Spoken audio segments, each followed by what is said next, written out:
Mic check 1 2 3.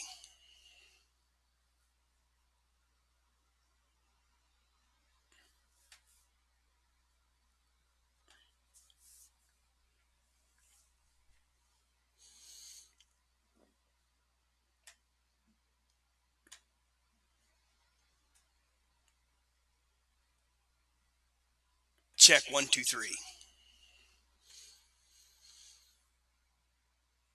Hello, friends. This is Brain from GameBrain.media, and we are going to jump back into Fishing Planet, searching for a let's see, world record largemouth bass. Um, Now we're going to go to Fishing Planet and hit the Florida Everglades, and we are on the hunt for unique largemouth bass. This time, we're going to bring a 30, 20, 30, and 40 pound rods with us so we can get this task done, son. All right. Looks like the stream is seeing the game, and I am going to. Yep, there it is. Looks like the chat works. Ooh, woo.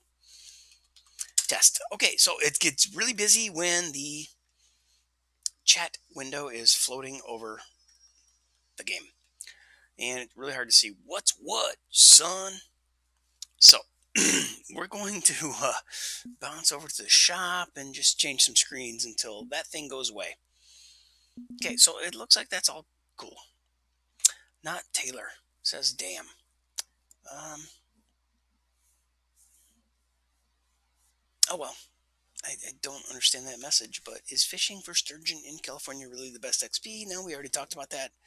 Thanks for following, not Taylor. And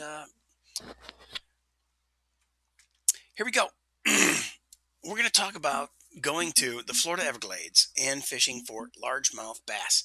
If we go here, just do a quick recap. For people who may not have seen the earlier streams, we are on the hunt for these 13 pounders.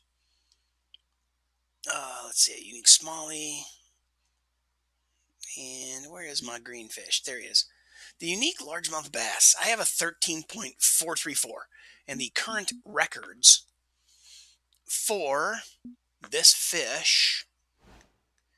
And let's cruise quickly down to the L's.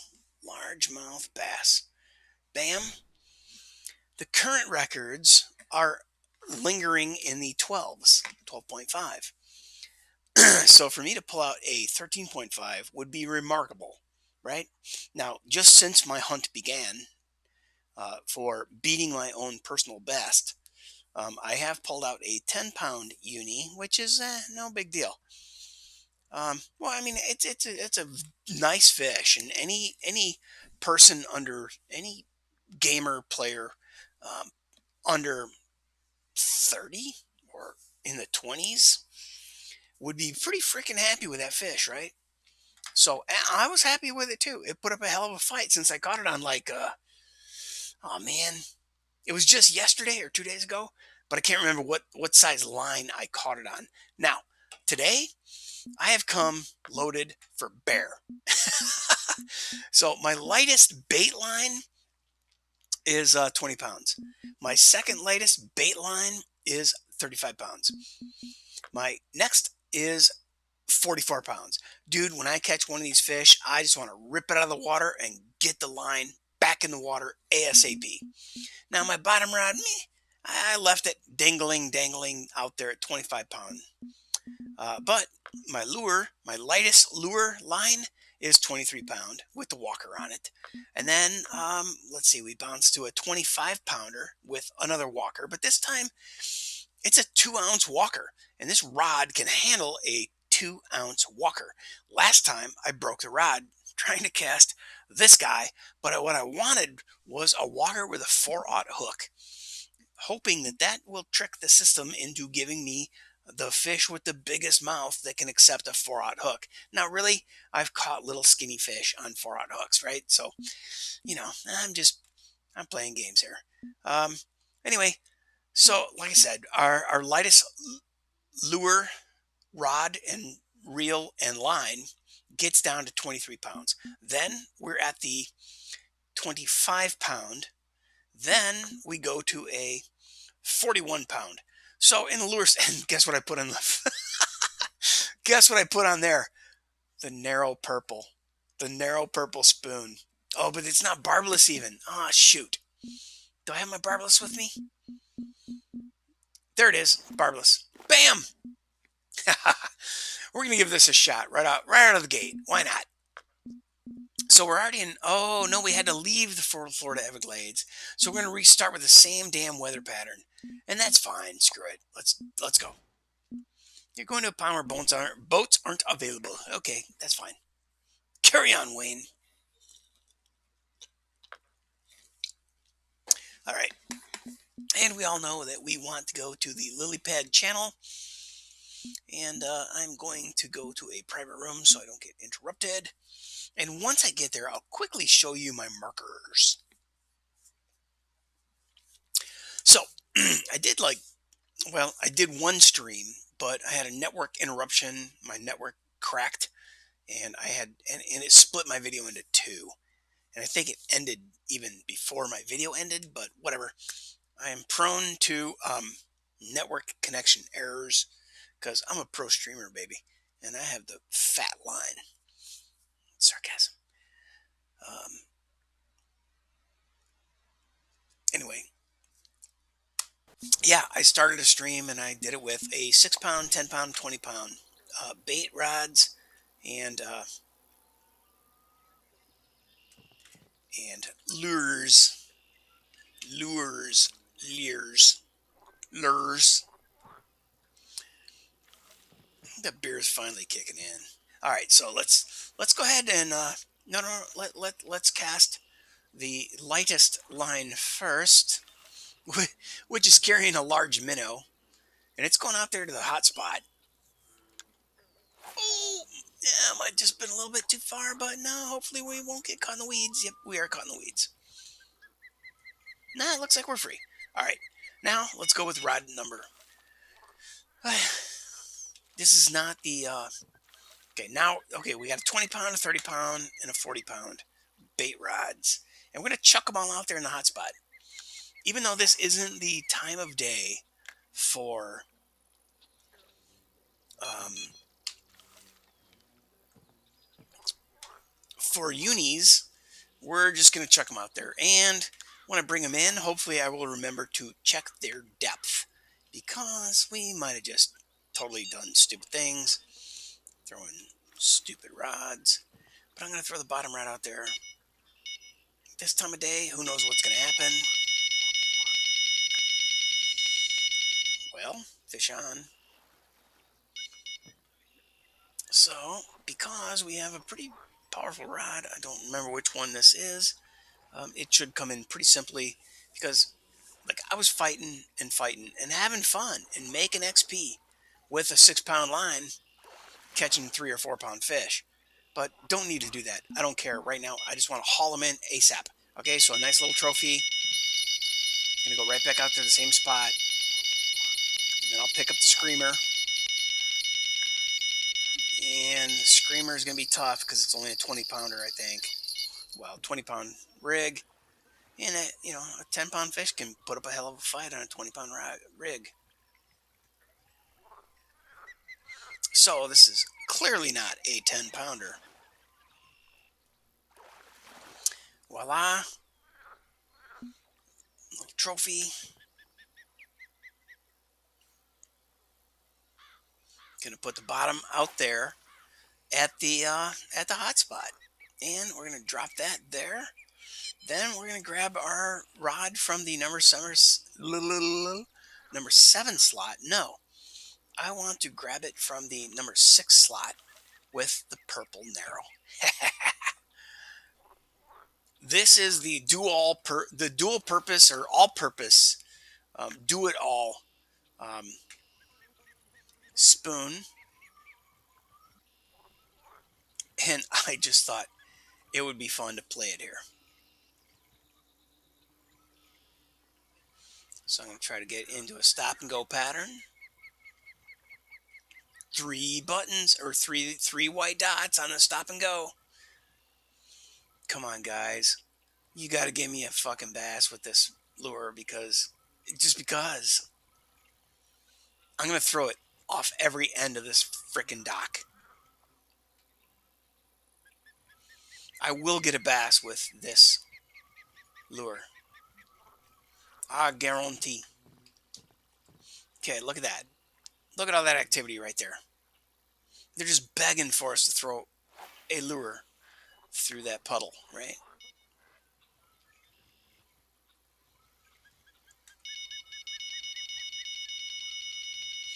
Oh, come on, guys. I'm trying to get a bass on a purple narrow. Ugh. Okay, I'll do it. I'll take the bait. Get it? Minus, minus. Oh, wow, my drag was so high. Oh, can you believe it? I can't believe it. Whatever the hell is on this just had my drag almost pinned in the red, man. Actually, it was pinned in the red. I dropped it one notch. Oh, man, I'm really tempted to drop it one more notch. All right, so this is probably a GAR. This time of day, I'm going to guess we got a GAR. Yeah, and he's doing that wide sweeping left, right. That looks like GAR play. But I've been mistaken before, and it was a bass. But yeah, I really tend to doubt. This is a greenfish. Come on, let me, show yourself. Yeah, it's something brown and ugly. Yeah, I kind of thought so. Okay. Well, tick tock. Oh God, come on, man. Quick.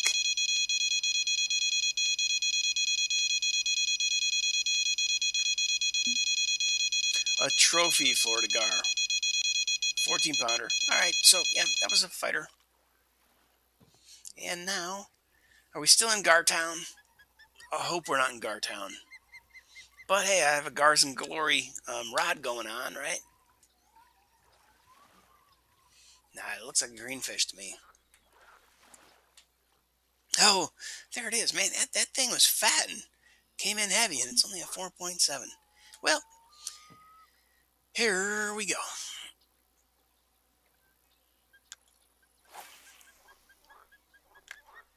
All right, so if we don't get down to it lickety split here, I'm gonna jump time, and we're gonna do stuff. Oh yeah, I was gonna look at the depths, right? So this one we're at 23. This one we're at 35. So 20. How's that go? 30, 60, 90. So I want one under 30, one over 30. Well, 30, 60, 90.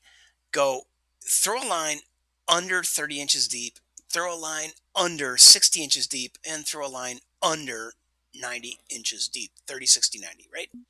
So here we go. This guy, screw it. Let's go with 30, 60, 90. So under 30, under 60, and under 90. Then you can have one out there that's over 90, and that's going to be a bottom rod. So for this guy, under 30, under 60, under 90, it can be as deep as 89. But I don't know. I don't know. I don't know what I don't know. Um, I don't know if it's even 90 inches deep out here. So we're going to find out real quick. Yeah, it's not. So the bottom rod right here, it can tell us how deep it is there. I think it's only 3 feet deep.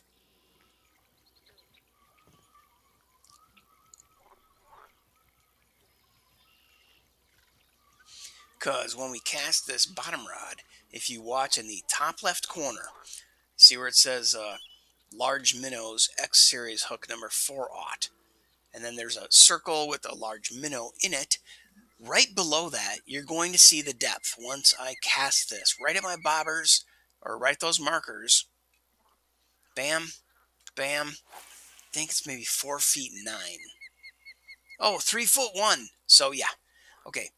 it's silly to cast anything out there that's more than 3 feet deep. So let's just do 12, 24, and 36 inches. Um, yeah, what more do we need? Nothing. Absolutely nothing. Say it again, yo.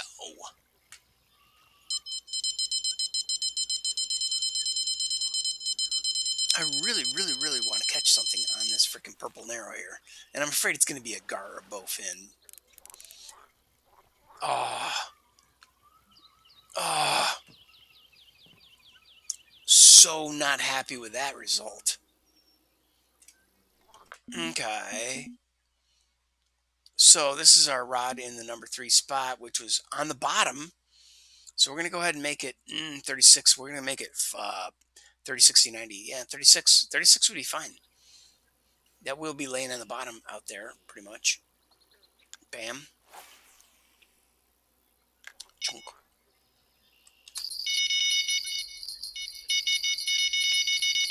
Oh, the bottom rod's going off. Ha! So is that bobber that I just had in my hand. Oh, it started going off, and then I had to pick up another rod, and I lost it. Oh well. Could have set the hook. Shoulda, coulda, woulda. That looks like a crazy ass gar. What? Yeah. Why are the gars coming up like that? All right, well, carry on, Wayne. Let's look at the depth on this. Oh, it's a bottom rod. So yeah, that's gonna be on the bottom. Let's go over in this spot.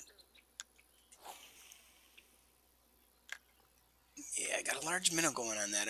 Maybe I ought to change that up to a shiner. And then I want to grab a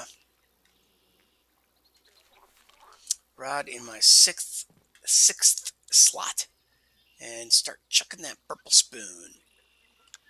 Gotta have a bass on the purple spoon just because, just to prove it is the all-purpose lure in the game.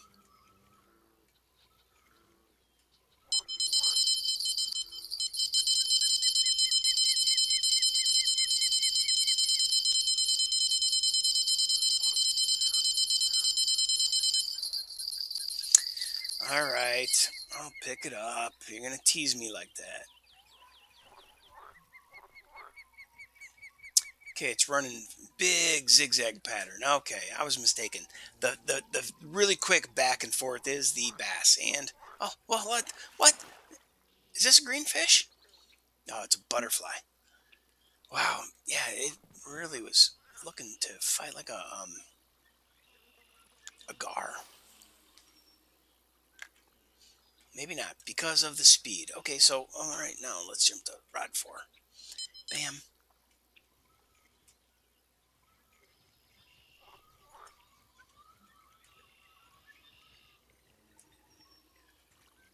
I still really, really, really, really, really want a bass on this particular spoon. Oh, it's only a 1/0 hook.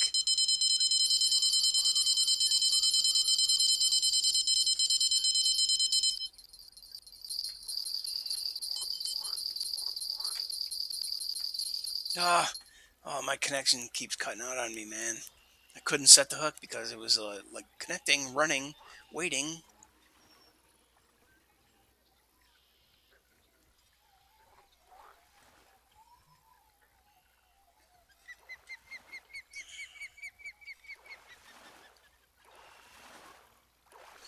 And it is a greenfish. Bam. A trophy large at 6.5. Woohoo. Thank you for following Astrobit. Awesome, dude. Really appreciate it. Thanks for coming by, man. Got any questions? If you're a new player, do not play on PS4. The only thing I play on is PC. But thanks for the follow. All of the same principles apply on uh, on every platform. So anything we do here with the rod, reel, bait, lure combinations are the same. It's just you're using a PS4 controller and I'm using keyboard and mouse. Um, like some of the racing games that I play, those I prefer to use a steering wheel and gas pedals setup. But sometimes I have to use a gamepad because the game I don't have steering wheel and pedals right now. But yeah, there's a guy you might want to follow called Warlord Sully, and he plays on multiple platforms. He's been playing this game, however, online a whole hell of a lot longer than me.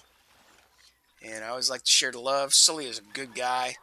Been one of my friends for a very long time. And it's a GAR. Yeah. So this this little bit of tastiness is way heavier duty than. Let's see. Bam. Slot 4 is way more heavy duty than the first couple of streams I did, where it would take me 10 minutes to land a 4 pound fish with a 6 pound line. So just getting it done. It's only 5:53 in the morning, so 1 hour of game time. So we've only been streaming right now for 15 minutes. So we start at 5 a.m. Well, I guess we started streaming a little before that because I described my rods and stuff. But it's been a little bit longer than 15-minute stream. But 1 hour of game time, 5 a.m. to 6 a.m., 15 minutes in real life. So in 1 hour, you can cover 4 hours of the weather curve. Bam. This is the weather curve. So from 5 a.m. to 9 a.m. in real life, let's see, 5, 6, 7, 8, 9. At 15 minutes per hour, that's going to take you an hour and 15 minutes to play through that first hump in the weather curve from 5 a.m. to 9 a.m. Right? So I'm fixing to jump that right now and just go straight to peak. And then I'm going to go straight to nighttime. But, well, it's hard to pass up a fish when they're begging for it.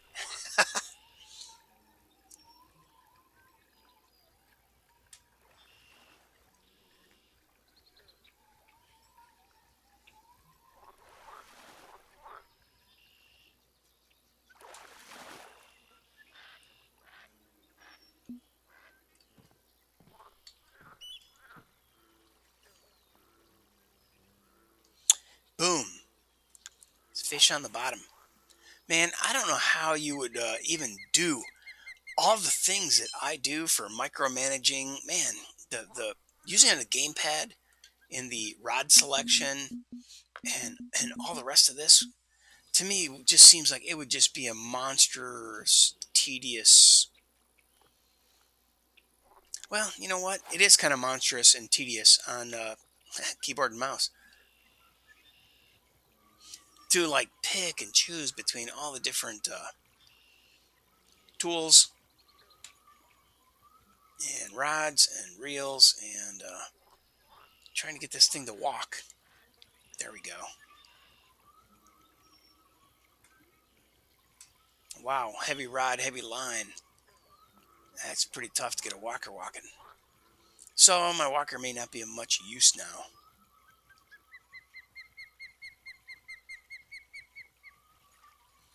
And I might only get my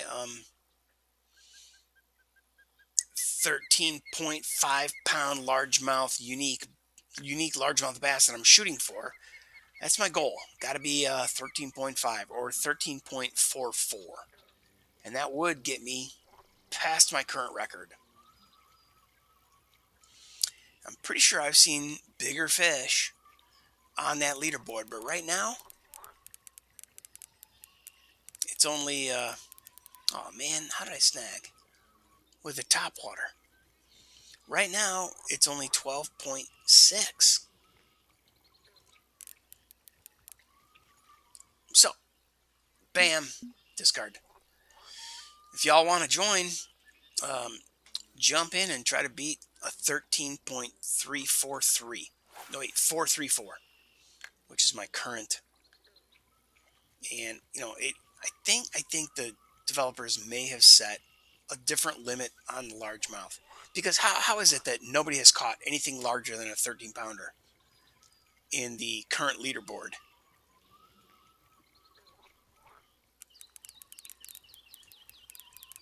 What the hell? So this walker doesn't float? Doesn't walk?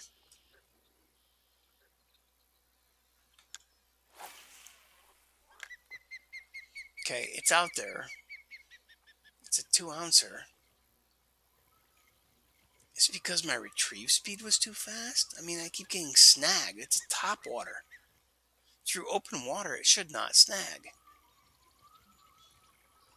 I'm not even skirting the limits of the lily pads. Huh, that is really weird.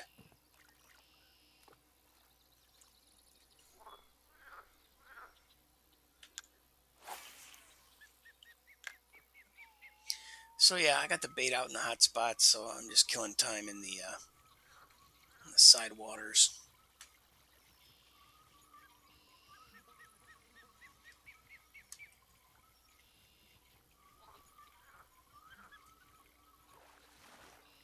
Wouldn't mind pulling in some 7 pounders.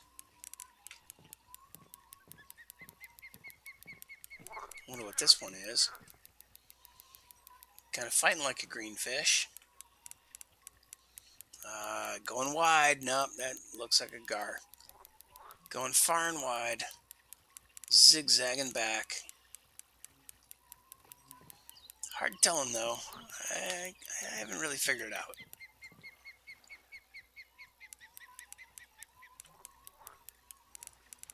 And it hit on a top water. So, I don't know. I guess gars will hit on anything. They're scavengers.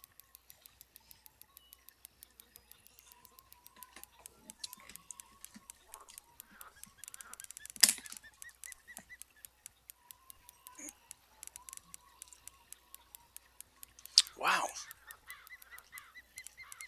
Hey, I'll take this, whatever it is, man. Because it's fighting like a bear. I saved myself from swearing.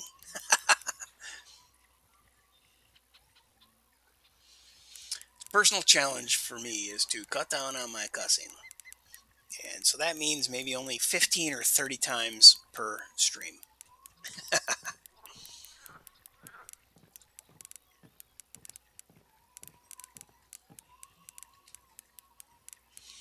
Okay, I'm pretty sure this is a 20-pound rod. Or 20-pound line. Oh, whoa! Dude, that looked like a green fish. From over here? No way. Or from over there? Like, I was casting right into the sun, right there along that lily pad island, just to the right of this lily pad island, and this fish seems like a monster. I mean, if this is a 20-pound line, uh, well, I guess a 10-pound fish will fight like hell on a 20-pound line, and it will seem pretty heavy duty. Been a long time since I played this game. Like, I don't play daily or even weekly. I will go for months at a time and not play. And then I will play and play and play. Because I get burned out on the action games, the racing games, shooting, fighting stuff. I just played through Far Cry New Dawn. Wow. Great game. Highly recommended. It was on sale for $10. I had like 30 hours into it. Um, and there's more I could do there. But once I hit the max level weapons and I crafted myself up to, the good stuff, and I beat the end boss, I that's it. It's kind of like game over. Well, I see a big old freaking bass dangling in my face, but it's only a 4.459. How can that be? I'm gonna keep this, and then I'm gonna hit I, information, inventory. This rig with 25-pound line. Are you kidding me? This rod, 26 and a half pound rod with a, a reel with a max drag of 24 pounds, and then 25-pound line, 22-pound leader, It took me that long to land a freaking 4.5 pound freaking bass. That's crazy. That is crazy. That thing should have come in like butter. Oh, look at my drag, you dipshit. Look at my drag. All right. All right. We'll see. I've got my drag now at 50% instead of 25%. So this is a new setup. And in fact, you know what? I should probably run every single one of them.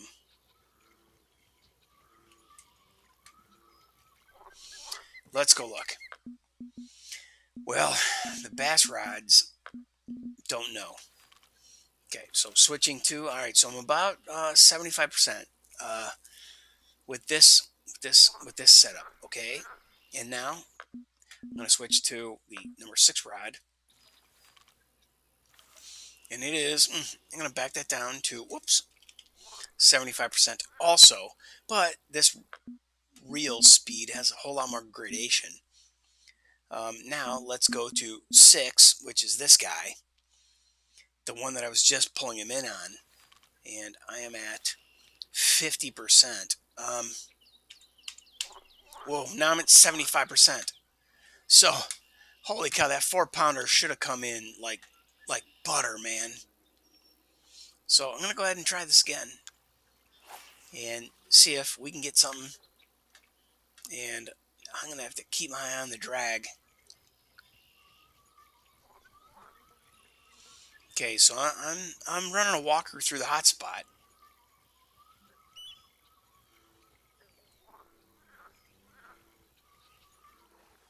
Even if a 10 pound gar gets on here, yeah, how could I not have seen that whole scenario going down in the drag section? So since whatever's on there now is only pushing me into the yellow, I'm going to give it one more tick to 66%. With this reel also having a lot more gradation. Um, what is it? 1, 2, 3, 4, 5, 6, 12 points of drag on the reel instead of the other reel, which only has like, what's it, 2, 4, 6. It's only got like 12 um, tick-tocks on the clock. Wow. Well, whatever this is, with this much drag, I have definitely jacked the drag up. It's the same rod and the same lure, but I'm going to guess this is probably a 10 pound gar. But you know what? It's not fighting like a gar. It's fighting like a green fish, baby.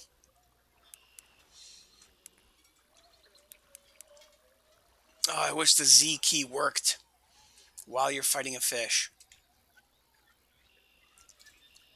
So with a 20 pound line pulling on this thing into the red zone of the drag, this should be a, yeah, maybe it's only a 6 pounder because it's coming in fast now. It's coming in really fast compared to that last fish on a 20 pound line with a 4.5 pound fish. But my drag was only 25%, so no wonder it was a hell of a fight. Yeah, it might be a big boy. What is this? No! Bam! 11 pound uni. Yeah, it felt like a fatty, but I didn't want to over. I didn't want to exaggerate my expectations. I don't know what to say, man. That was nice. Super cool. Well, I'm glad I upped the drag. Otherwise, that fight would have lasted all day long. All right, so hopefully there's more of those out there.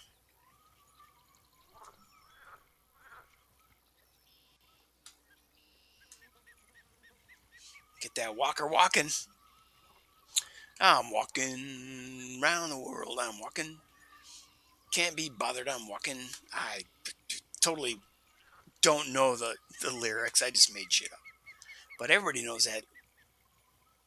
Walking, something, something, walking. It's an old song, man. And it was probably used in some commercials, which is probably where everybody knows it from. All right, so we're just going to keep going. Oh, yeah, you know what? it's been 10 minutes of game time. I definitely should juggle every single one of my bait rods.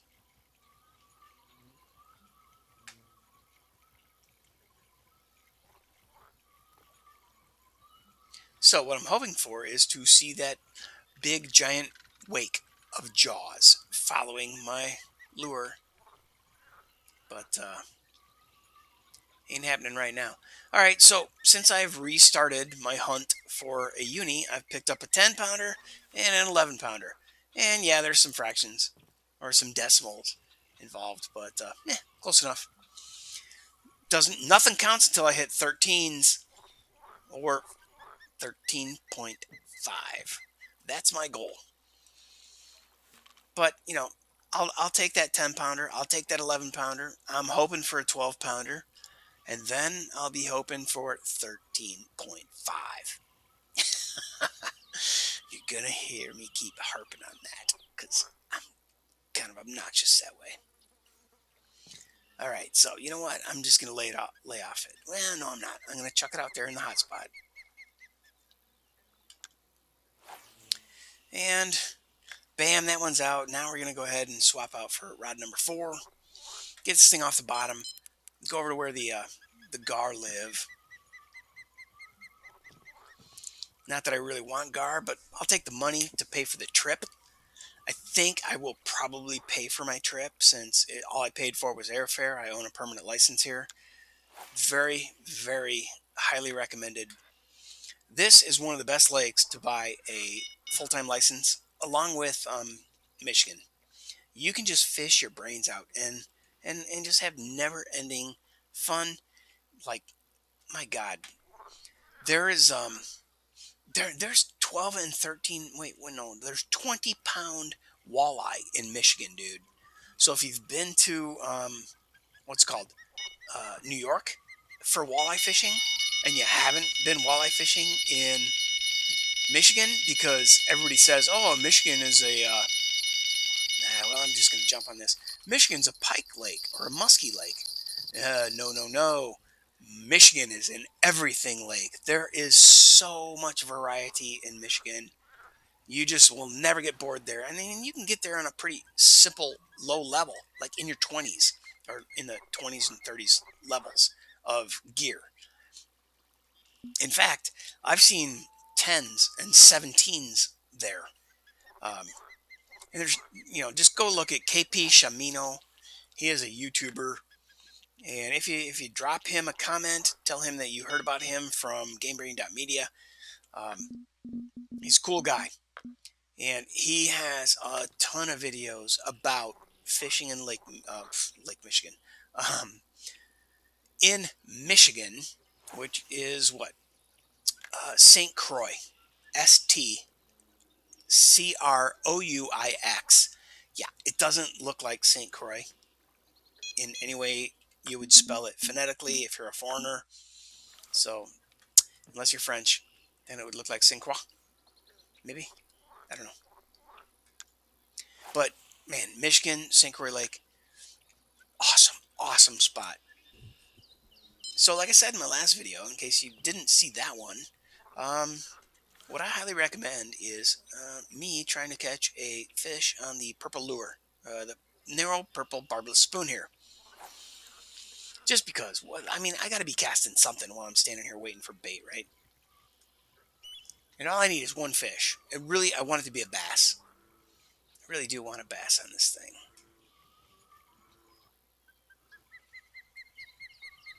But yeah, I recommend going from Lone Star to Lone Star Lake in Texas, going to Emerald Lake in New York. Then I think you would go to here, uh, Florida Everglades. Um, so at Lone Star, you just need to complete all the missions. And here's the trick. Most people realize they just like, oh, I don't need to do the missions. The missions give you money, dummy. The missions pay you. They give you lures. There are rewards. Some people don't get it. I didn't get it. I am the dummy that I'm yelling at. Um, Sorry, not just you. Go play the missions. The missions reward you. They pay you money and lures and give you an education about, oh, go to this dock and look for this fish off the backside or off the next to the tree trunk. Um, I mean, they're like guiding you through by the nose, and then go from Texas Lone Star Lake to Emerald Lake in New York and do the missions there. If you have to rent the kayak, um, you can go find Unique Sauger, but oh, something's behind me. Oh, someone was after it. Oh, there it is. It's still after me. Oh, I thought I had something on the hook with the purple spoon, but whatever. Come on. Got that network thing happening. There it is, network error. All right. Anyway, in New York, you're going to be fishing for walleye, and you're going to be using the narrow purple spoon, the narrow black spoon. Go for the barbless. You get a little bit more XP by using a barbless, but you have a higher risk of a fish jumping off your hook. So you got to maintain that line tension and all that crap. Um, if you're gonna ever pick up a rod stand, don't get the kind that go in the mud. Get the kind that sit on a dock because they can be used on the dock and on the mud on the shore. You get the kind that moves or that sits in the mud. That's all it can do. You can't use it on a dock here, so don't buy those. And like I said in the previous stream, don't buy everything that comes along. Be a miser. Be a hoarder. It's really not a cool word anymore because hoarders, TV show crap. Um, but save your pennies, man. Don't buy the next net as soon as it's available. Wait. Jump 2 nets at a time. Don't buy the first rod case you can get. Wait. Jump to the next one. And then or buy the first one, but don't buy the second one that's available. Wait and buy the third one that comes available. Be a miser, dude. I'm telling you. That's how I made.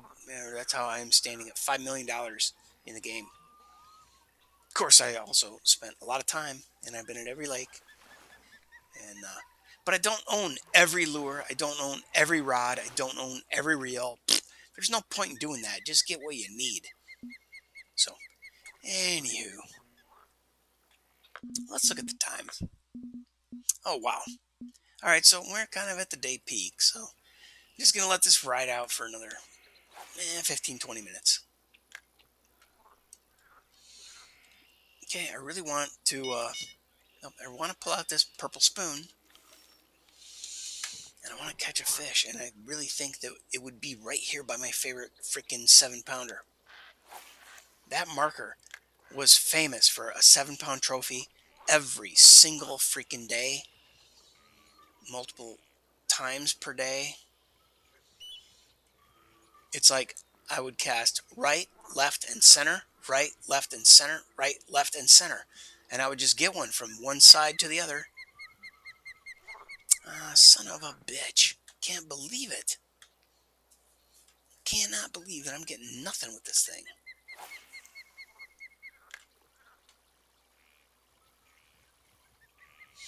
Alright, so instead of stop and go, let me try twitching. That's what works on the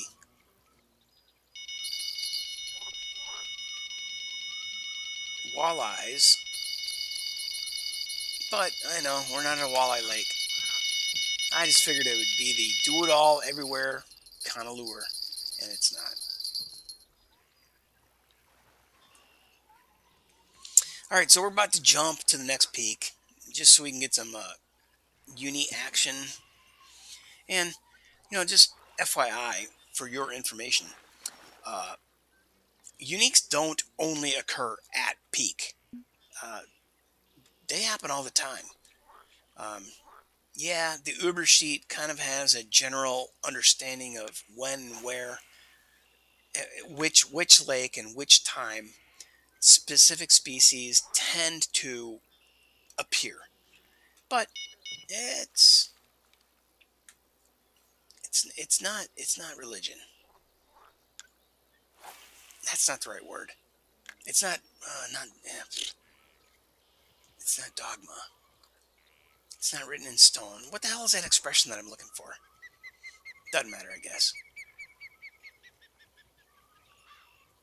I want to get this thing walking, but man, the fish used to hit all the way up to the dock, and maybe that's because I was running like really little wimpy lures, and I caught little wimpy fish, like 1.5, 2 pounders coming up here.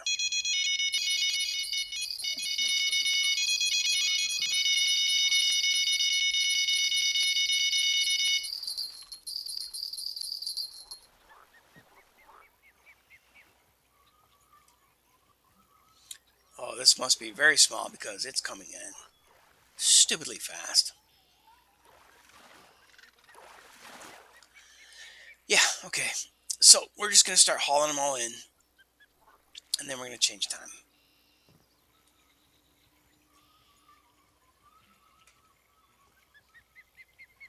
And you know what? I said I was gonna. Before we change time, I'll show you my markers.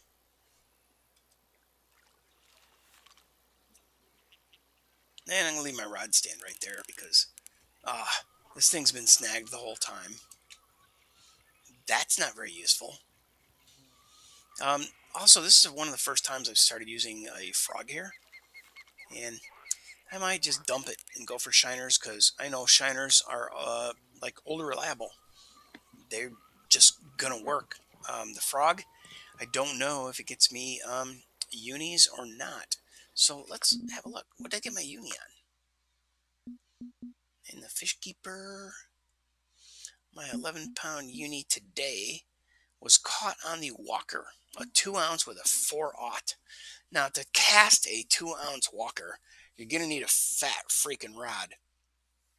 But you can get them on a walker with a 3/0 hook, even a 2/0 hook. But the 4/0 hook is kind of the trick or the enhancement. You're not going to get small junk fish on a 4/0 hook. Yeah, I mean, you might. You're always going to have an anomaly. But anyway, what was I saying we were going to do? We're going to look at the map. Oh man, I got the hiccups. I hate the hiccups. I always get the freaking hiccups.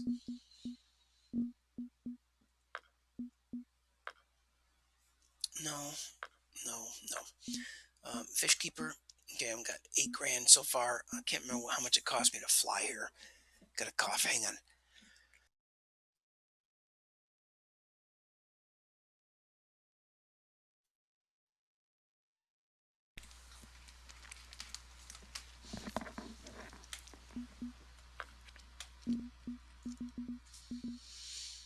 Well, I totally forgot what I was going to say. Happens every day. Oh, we were going to change time.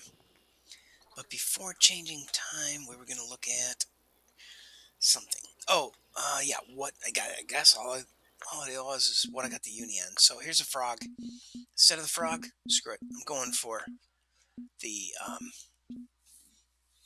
shiner, old reliable. Oh yeah, yeah. I was going to show you my map. Bada bing, bada boom. Okay, so that marker. Now I have so many things in this area. I've thrown the spinner bait, the bass, what's called bass jigs, over there because that was like one of the first. Like when you're low level, you don't have access to the frog top water poppers. You don't have access. Sometimes you might not have the walkers or the other poppers, right? So this this freaking these two markers are pretty damned awesome.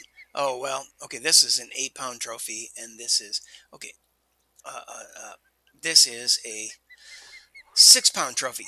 This one is spinnerbait and bass jigs, but that whole line, like I showed you in the game, down into man, you can't see my freaking mouse, can you? Anyway, down to the lower left-hand corner of the fork, just to the left of this marker, is awesome. And the shallow water there, that's where the lily pad island is, or that light colored. piece of water between the two, this marker and this marker, this marker and this marker, there's like an island. And that's where the lily pads are. If you have a weedless topwater frog, you can just drag it right through the weeds. Now you notice over to the right of that, that looks like a shallow spot, and that is also, guess what? A lily pad island. And guess what? This other shallow or thing is a lily pad island. It's right off the bow of the broken boat. That's what these markers are. So all of these, are just ballparks for me to throw a line at. It doesn't mean that this is my maximum. Once I put one there, I've caught 8 pounders, 9 pounders, 7 pounders, 13, or well, 10, 12, 11 pounders, right? A bunch of stuff through this area. Same thing out here. Caught a uni peacock way out there of a 6.7. But since then, I've caught a shit ton more over here. Next to my uni largemouth spot. And that's 12 pounders and another 12 pounder. And the middle one is a unique gaff top sailfish. This one isn't mine. This is a marker that some guy shared with me. And I'll be damned if I can find a, uh, a sail, gaff top sail catfish. And that spot in the evening, over 9 pounds. I mean that's an anomaly, I think. But I keep that marker just because I want one and I want it to be right there. Anyway, I got the 9 pounder out here, but this is also where I just pulled in an 11 pounder today. Here's another one, 9 pounder. But I wanted to make sure that I recognize that there's some up close and there's some a little further over. That means this whole region is just loaded with unis. So here's a 12 pounder, and then this one's a 12 pounder. Got one on the glow crank. The other one I got on a shiner. All right, but this is also the exact same spot where I got the 13 pound, 13.434, and I didn't make a marker for it. But like over here, I've caught red ear. Why am I hanging onto this marker? Because if you're casting at this area for the bass and it gets boring, pull out a tiny weeny itty bitty line and toss it over by the red ear. You're gonna catch fish. I mean, it was part of my exercise in finding every species of every type in every size at every lake. So that's what I did. Anyway, here's that particular lake. Here's my region on the map with all my markers. All of these light colored things are the weed patches, the lily pad islands. If you have a weedless frog, you can drag it right through the middle. A weedless anything. But otherwise, over here, it's spinnerbait, it's baitcaster, or I'm sorry, bass jigs, it's topwaters, it's walkers. I've done it all in all these places, and there's just bass galore. Florida, Everglades is awesome. Awesome. So, with that, I'm going to jump forward to probably 1,700 hours. So let's do time. 17. You know what? I'm going to start a little earlier because I know that the uniques don't obey the clock like the Uber sheet wants or like a lot of people have. I pick them up here and there all the time at off hours and odd hours. So there we go. And now it's time for rod number 2. Oh, you know what? I said I was going to look at the depths, right? So this one is 23. This one should be, let's see, 20, 30, and 60. This one, I'm going to push it to be beyond 30. So let's go with 48. 24, 48. And then this guy, oh, well, wait. We already know that it's only 36 inches deep out there. So if we go 36, it'll be on the bottom. So if this one is 23, screw it. Let's make this one 12. Even though it'll only go 23 deep. Even though somebody told me that that 30-60-90 rule, I tend not to believe it. It seems like when I change from 18 inches deep to 12 inches deep, bam, I have activity. Whereas at 18 inches deep, I was dead. So I don't know. You can't believe everything you hear.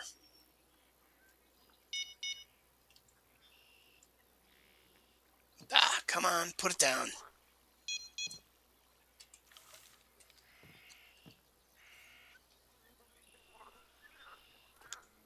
All right, I see a bobber swimming. Something is chasing my bait.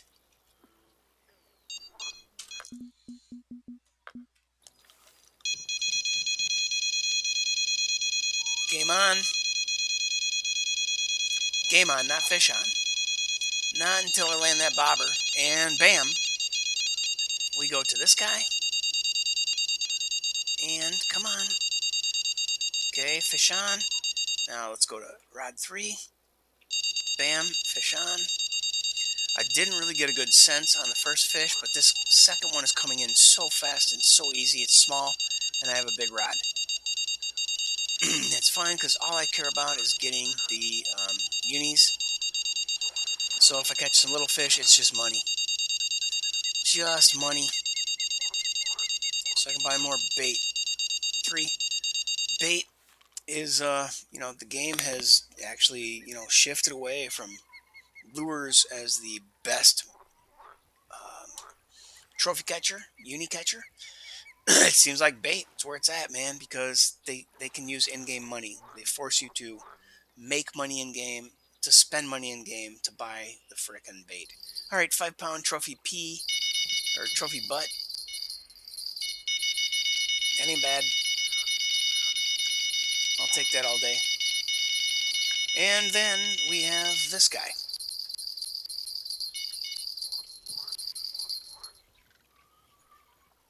Wow, I thought I totally lost it.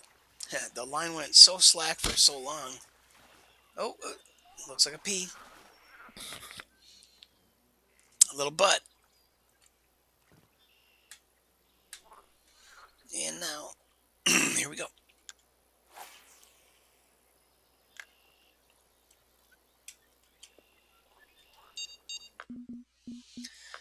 So let's go back to the, let's throw one over here by this spot. Never know. The developers seem to have scrambled the game since last time I played. So the places where I used to get a almost guaranteed freaking, like I said, the 7-pound trophy off to my right. That was almost guaranteed. Every time I came here, it's just like, all right, well, let's start off right. Chuck one over here, bam, fish on, first cast, and it was a 7-pounder. It's like, oh yeah, I love it. But now, not so much the case.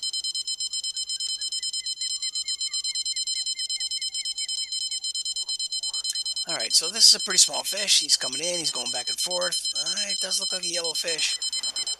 Is this game for PC only? No. It is PC, Xbox, and PlayStation. It is free to play. You can download it. Um, Free, I think, on every platform. And then eventually you're going to want to spend a little bit of money on some DLC. But take your time and see how much you enjoy it. There's so much the game has to offer for free. I totally recommend it, dude. Trophy. So yeah, it's available on PS4 and Xbox 360 or Xbox One. Probably every Xbox variety there is. Heck, it might go all the way back to PS3. I don't know. I'm not a console gamer. I'm a PC guy. Yeah, totally free. Um, but with all free games, you have to struggle through the first level before you get what's it called the add-ons or the uh, bonuses. I don't know what you want to call them. The rewards. The achievements. That's it. That's what you console folks call stuff, right? You have to get an achievement, and that then will like you have to catch so many fish with a specific fishing rod, and then you'll get awarded a bigger fishing rod and stuff like that. Achievements. It's incremental payouts. Yeah. Oh my god, dude, it's so cool. And there's tons and tons of videos on YouTube that will help you. Um, it doesn't really matter what platform you're on, as far as I understand. You go from Texas, Lone Star Lake. Sorry about the beeping. I got 2 fish on. I'm going to try to juggle them. Nope, no, no. Dag nabbit. Grabbed the wrong rod. Anyway, you go from Texas and you have like a 2 pound or a 4 pound fishing line or fishing rod with maybe a 4 pound rod and a 2 pound line. So you have to catch a bunch of bluegill. And then they give you a 4 pound fishing line so you can catch the I don't know, 4 pound bass that's at that lake. So it's very incremental achievement wise. But yeah, it's free to play. But you can, of course, buy DLC and instantly be rewarded with a 6 or 10 pound fishing rod and go to a lake that you're not prepared for because you haven't played the beginning parts. So choose wisely, my friend.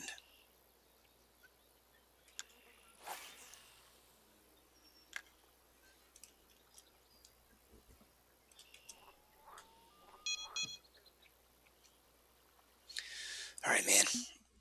What else do I want to throw in the water here? Okay, this guy, and then I want to throw some. I want to throw some lures, man.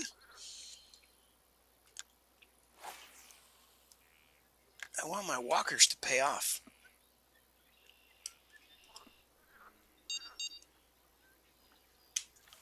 Yeah, I still want to get something with a freaking purple spoon.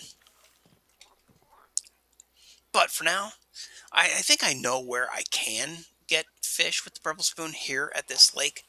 But I want to get a bass on it. But in the meantime, I'll settle for a bass on this walker right here. Oh, there it is. Didn't have to wait long. That's what I love about this particular um, piece of water. Frickin' frack, man. It is just non-stop frickin' bass action. Yeah, you better have the appropriate infrastructure to come here. You need the right rods. You can't come here. Well, you can come here with a 6 pound rod. You can't come here with a 4 pounder. You're gonna get slaughtered. You'll catch fish, but you'll also probably break a rod. You'll lose your lures. So come here when you have at least a 6 pound rod, and I recommend a 10 pound rod, 10 pound line, and appropriate lures like a bass jig. Oh, no kidding. Oh, and Savage, dude, I've seen you before. Don't you drop by and watch the racing games, or do I know you from Warlord Sully's stream? Well, hell, if you were watching Sully, then you'd know that this game's available on console. Oh, anyway, thanks for stopping by. Appreciate the comments. Um,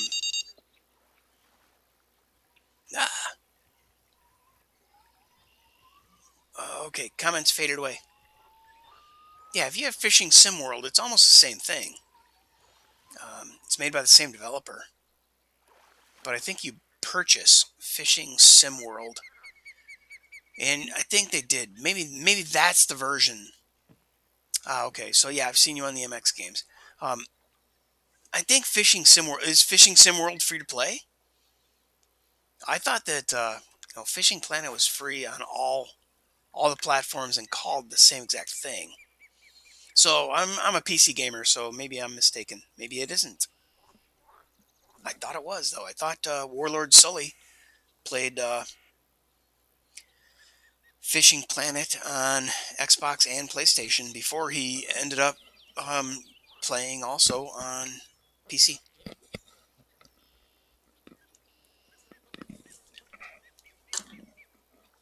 Might be wrong. It wouldn't be the first time. All right, so let's bust out the lures. And man, I know my best chance for unis is right out here, baby. Really want to throw my frog. Really do. But for some reason, it just hasn't been happening. Okay, so here we are dragging through the weeds.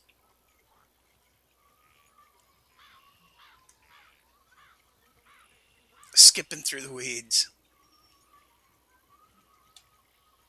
Okay, so yeah, I have weeds.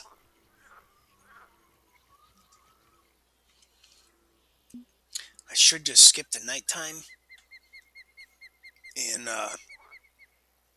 grab my glow crank and my shiners. That is where I have had the best luck. For unis, it's largely all I care about for this stream, but surprisingly, I have a 10 and 11 pounder.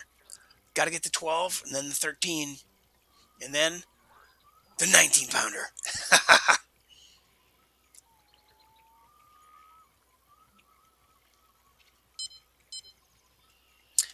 Yeah, okay, so it's basically Fishing Planet on consoles, but I thought that was a pay for game, whereas Fishing Planet was a free to play, and you had to earn, achievements in order to get all that extra stuff.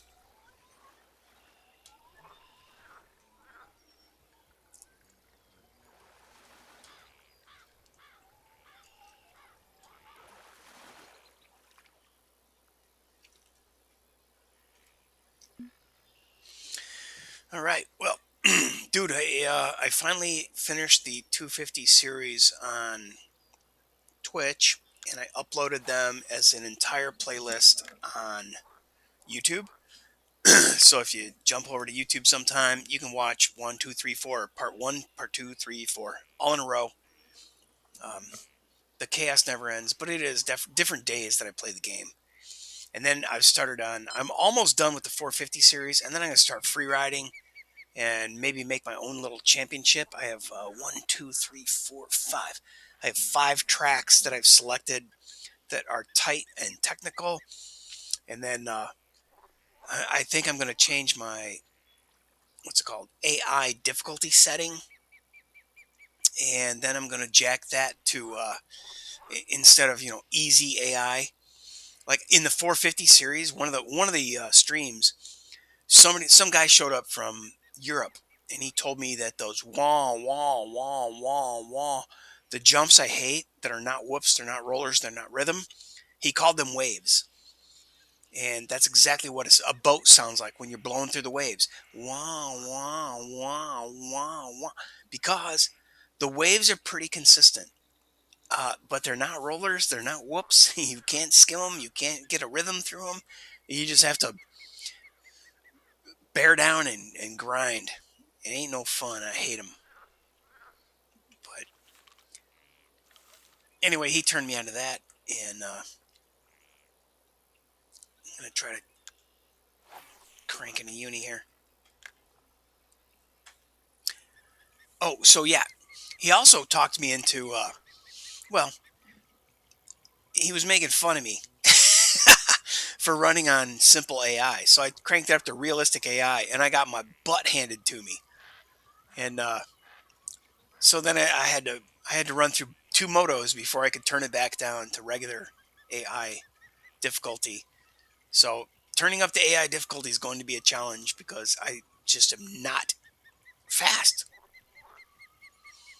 Oh, nice. Are you streaming it? I think I looked at your profile and I did not see that you were streaming. You're doing that on console, aren't you? Instead of PC. So that makes streaming harder. If you're on PC, you can stream through a tool called Gamecaster. Yeah, man, I just picked up Monster Energy Supercross 4 from CD Keys for $25, 53% off. So I'm going to do just like I did here. I'm going to run one race on Supercross 1, then I'm going to jump into the latest and greatest. So compare the old with the new, um, and then who knows? Yeah, posting live from a console is tough. I don't know how to do that either. I mean, YouTube, I'm sure somebody can teach you how to do it via YouTube. What is going on that walker isn't walking?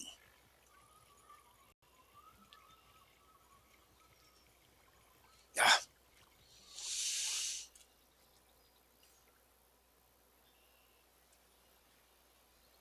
all right, so let's see. Should I shift and change up different color walker? Maybe go to a frog instead of the walker because I've played the walker out. I think that's the plan. And actually, you know what? I tell myself that you should always touch every rod every 10 minutes of game time 10 minutes. Real time, that's only like every 2 or 3 minutes. Yeah, see, so that thing was hung up. God dang it. That thing was hung up in the weeds. So it was on a snag. Nothing would ever hit this. So it's been sitting there doing nothing. And guess why? Probably because my depth. Yeah, it's only at 23, so that should be fine. Bang, bang. All right, so the bottom rod, I will. Oh, well, okay, I'll pick up the bottom rod for now. Yeah, and that one's been snagged this whole time.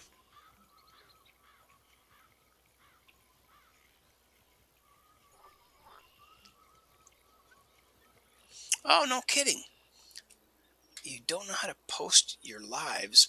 Oh, you don't know how to push your lives over to uh, YouTube? And I see that I've been streaming all kinds of games, and now you have your settings down. Ha! Starting to pick up on what you're throwing down. Come on, come on. So now, see, I touched this big bobber, and here it is. It was snagged. It was getting me nothing, and I moved it, and here it is. Even though it's a small fish, it is a green fish. All right, so that's more money.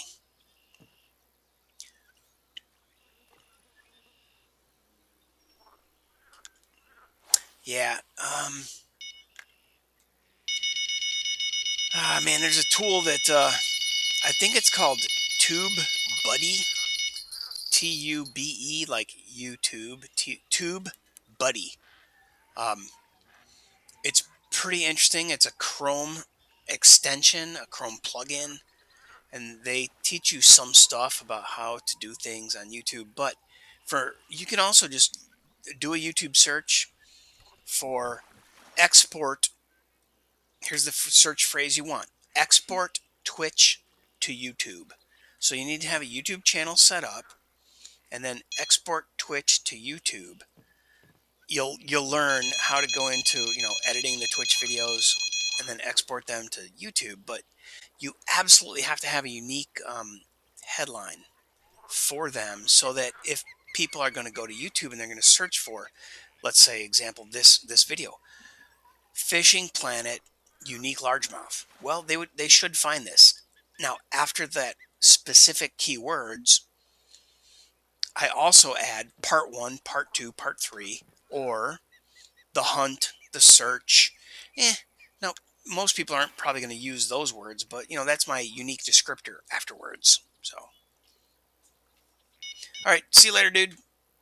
Thanks for stopping by. Appreciate your patronage.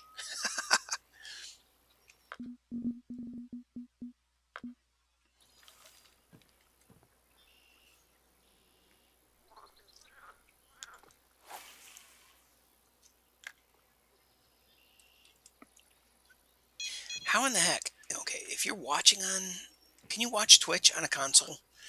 I don't know. But how in the hell would you type any kind of lengthy sentence like with diddle sticks? Really? I would. I probably shouldn't say it. I just wouldn't do it on a gamepad.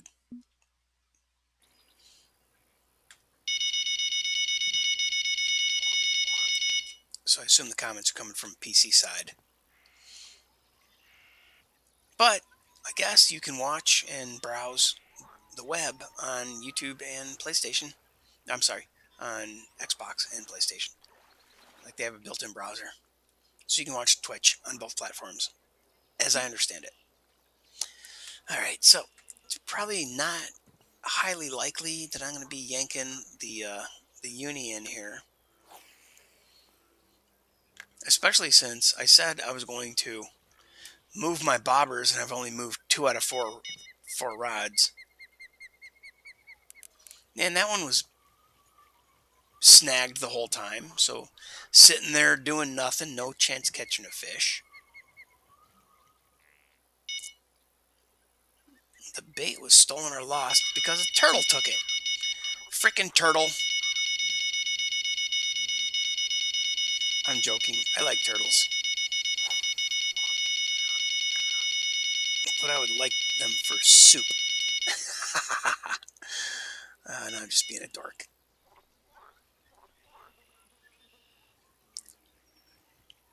Well, hopefully everybody sees any level 20 somethings who stop by.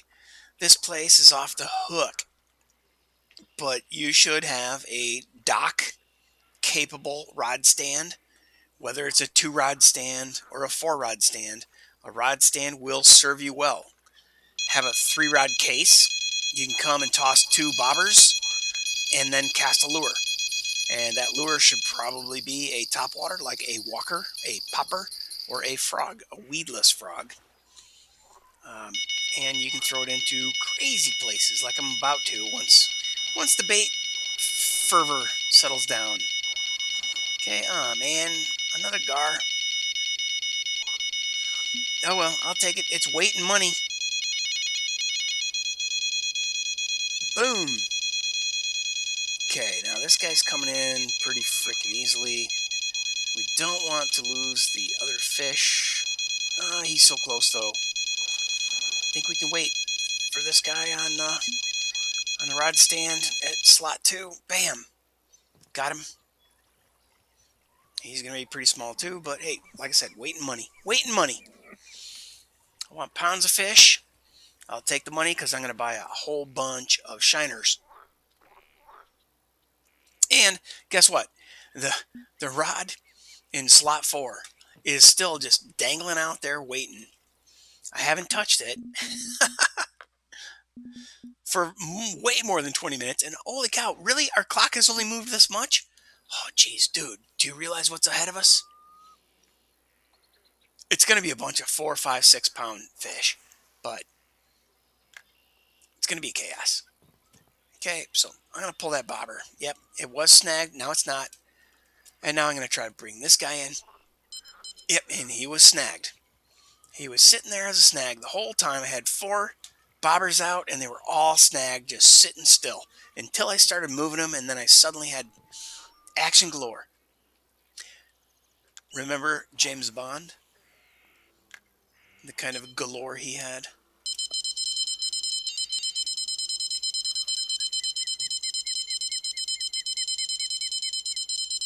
Okay, so I'm going to cast again. And I'm going for that number 4 slot as a pickup real quick. Bam. Come on, come on, come on, come on, come on. All right, so, yeah, okay, the last bobber I just dropped, it told me. You landed in a snag. This looks like a gar.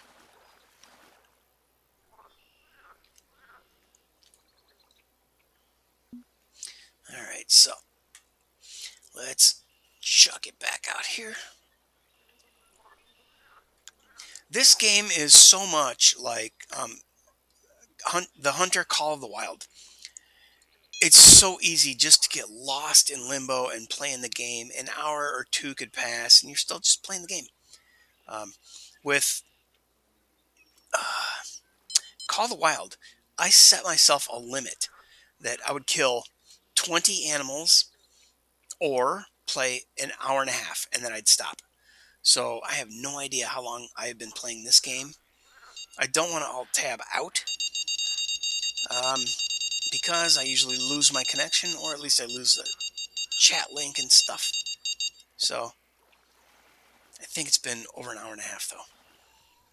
And I am tempted to kill the stream and restart, so it's smaller bites. And another gar. Alright, so we're at the time of day. It's gar time. It's go time. Gargo. Gargo time. Okay, so I'm going to cast out here again. And if this next fish is gar, I quit. Then I'm going to nighttime, and I'm Gonna cross my fingers and pray for bass. So I got 2 rods with fish on them right now, and if they're all gar, then this is just the wrong time of day. Yeah, there's a peacock. Come on, come on, come on, pull that baby out.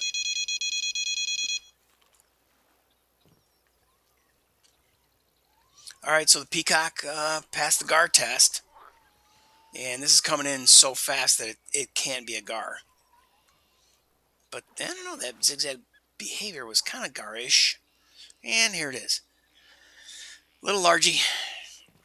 All right, so let's get all the bobbers back out in the hot spot and see what happens. Bam. Slot 1. And next we go for rod 1 in the same place. Bam. With a shiner, a number 4 hook, all the things that we need for this to happen. And bottom rod. Bottom rod's probably going to get me a gar, but it might give me a nice peacock over here. So I'm going to go over there. And drop that in slot 3. Oh, stuff on my keyboard. Now, let's go ahead and throw this walker.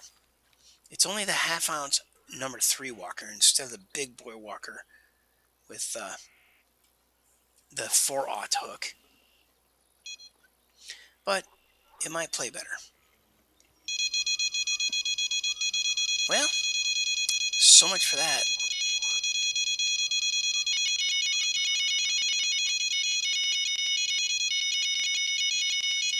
It's bait fishing time. Guess I'm just going to go with that. Oh, and guess what? Something hit the walker the minute I let go of it and picked up a rod.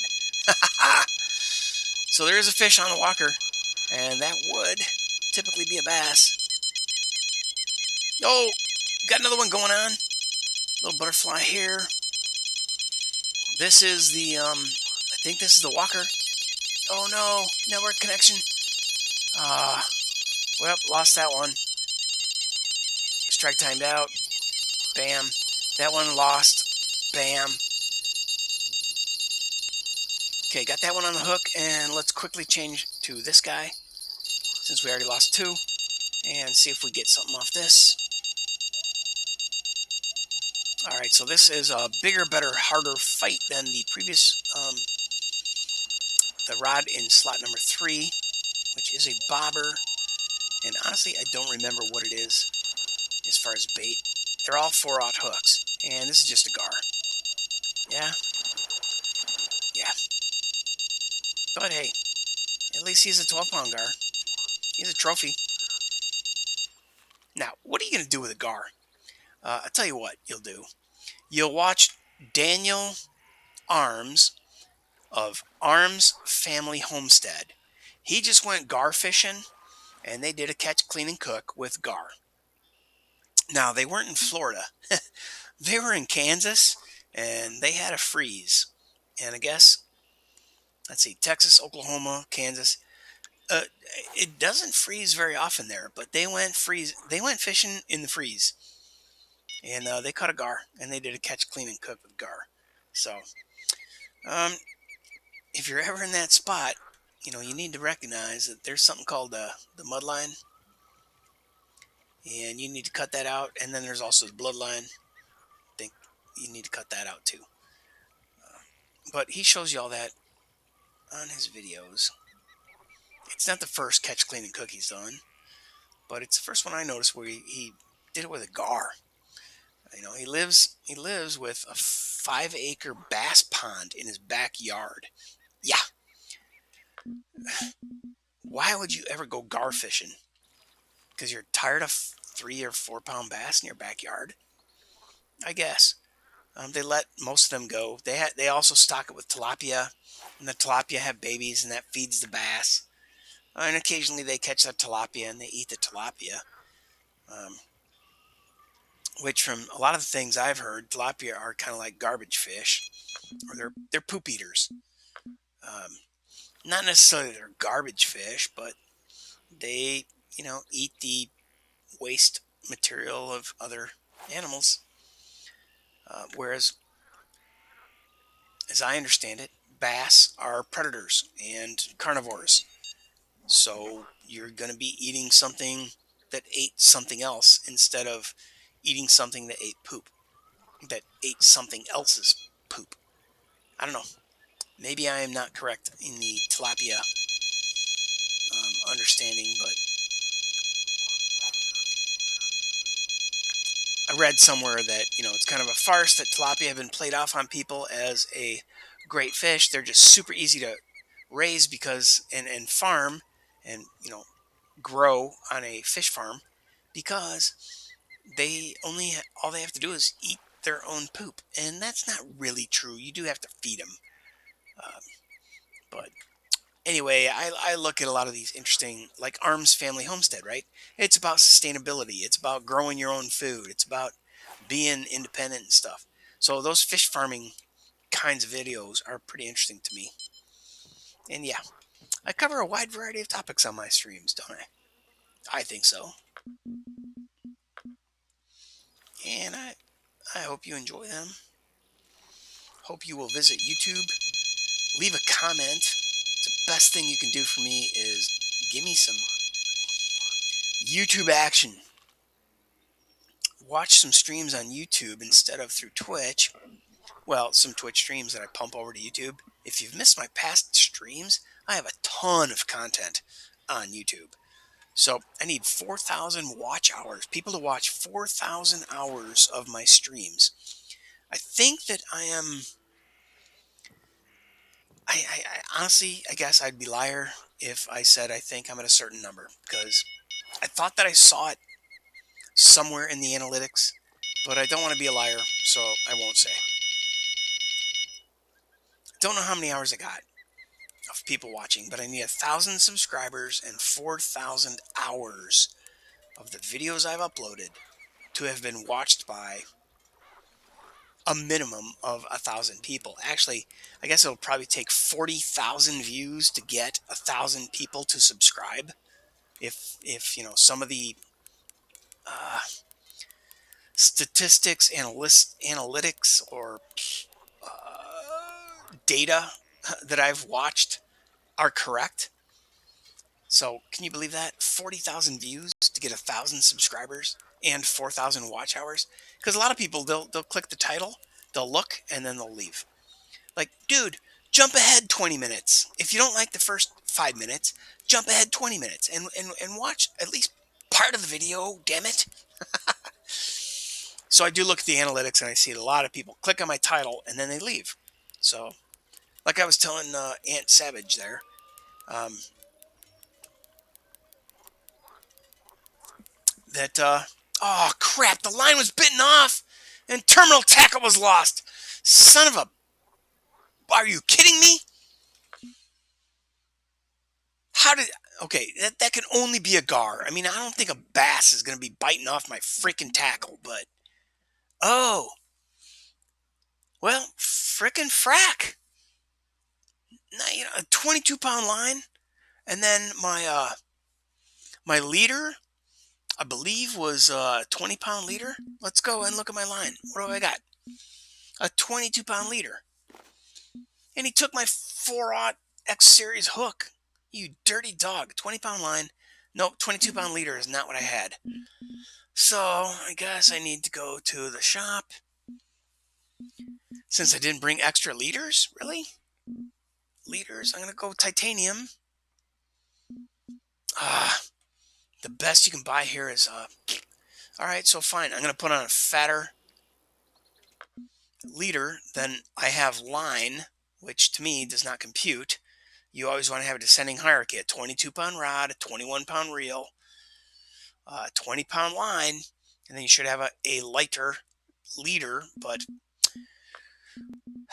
can't buy one here, so it is what it is, and I can't believe something bit me off. Come on, that's crazy. That's crazy. Had to be a gar. It can't be anything else sitting right out here in the hot bass spot that would bite off that setup. So anyway, now I'm mad. Gotta sneeze.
All right, sorry, had a sneezing fit.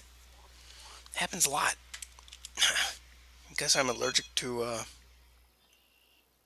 don't know, miscellaneous. Cigarette smoke for sure. Kills me, just kills me. Okay,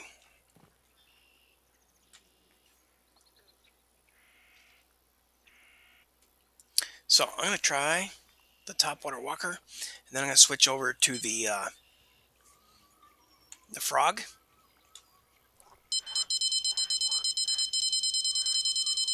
I love watching that walker work, man, and I love watching when a fish hits it.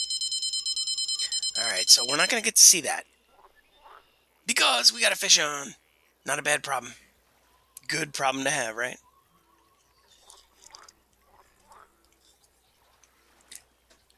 Man, I've caught so many little 2, 4 pounders. Yeah, oh, trophy 5.5s. All right, I need a Kleenex. I'm sorry. I'll be right back. I'm gonna cast.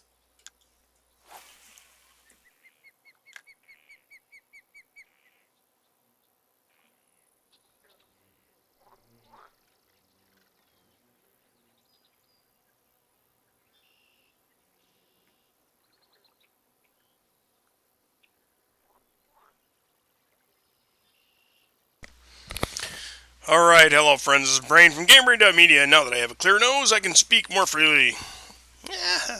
Pro streamer. That's my radio DJ voice. I'm just such a dork. What else are you gonna do when you're streaming for an hour and a half? And honestly, I'm just having fun. Hopefully, if you ever watch this on the YouTube, you know you'll have this playing in the background while you wash dishes, vacuum, scrub the bathtub and stuff. That's typically how I consume a lot of Twitch streamers.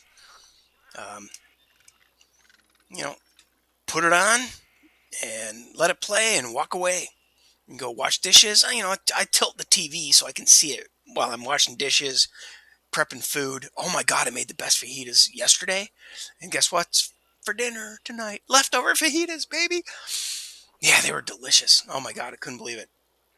I had homemade guacamole and I ran out of that yesterday. I used it up on my fajitas that I ate yesterday. So tonight, it's just fajitas, but I do have some homemade pico de gallo, which is, oh my God, so good. If you look back at my earlier streams in the motocross area, you'll see that I have,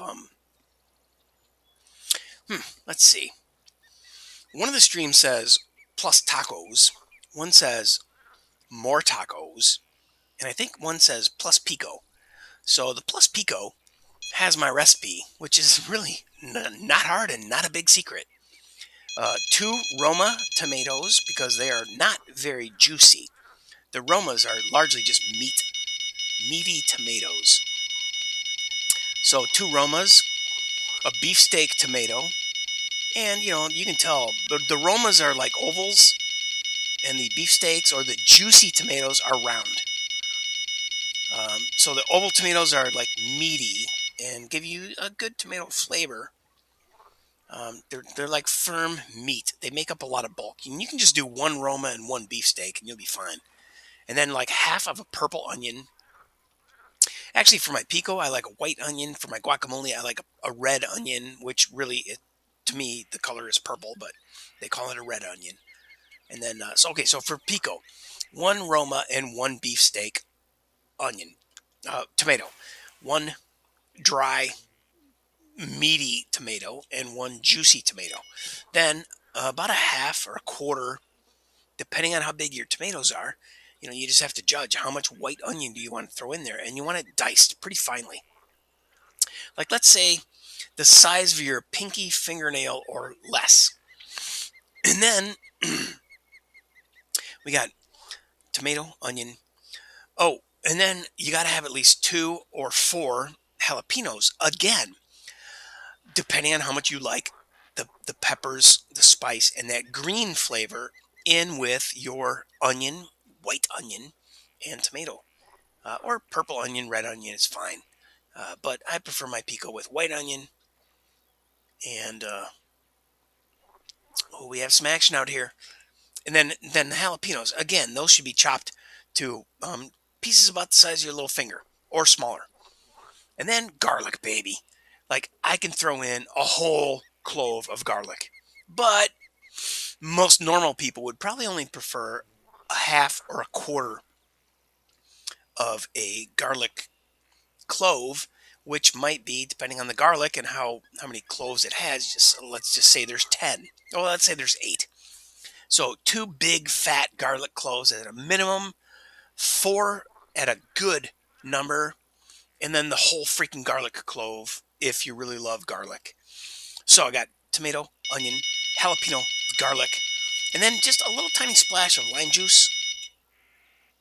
Pure lime juice, not like Rose's lime juice from the bar with sugar in it. No. No, no, no, no, no.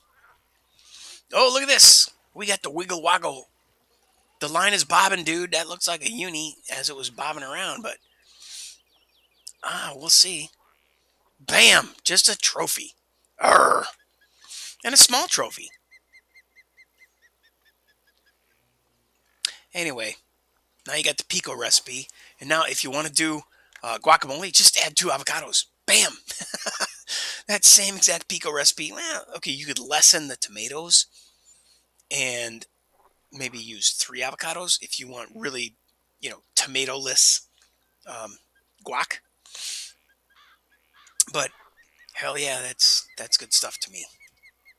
Now, oh, I'm sorry, I forgot the cilantro. Shit. Just peel off and really all you need to do is buy what they call a head of cilantro or a batch or a handful, but you gotta wash the hell out of it, and then just peel off a bunch of the tips. And I don't know, I put in like 1/4 of a bunch. What's a bunch of cilantro? I don't know. It's 75 cents at my store. So it's a bunch. It's like a handful. It's a stalk with a twist tie around it, and then it looks like a head of parsley at the top. And actually, I actually washed the hell out of it, and then you'd be surprised. I actually did it with inside of a clear Tupperware container one day, and when I washed it, you could see the black dirt granules at the bottom. And then I pulled out the green stuff, and I looked, and I'm like, oh yeah, a lot of crap comes off of this stuff. Oh look, there's a little tiny bug in there too. Oh look, oh shit, he's dead. He drowned. So then I poured that down the sink, and then I ran more cold water over it. Guess what? Same clear Tupperware container. I saw more dirt granules. So I swished it around again, let it drain as best as possible, poured that out, did it again, and now it looked like really clean, clear um, produce.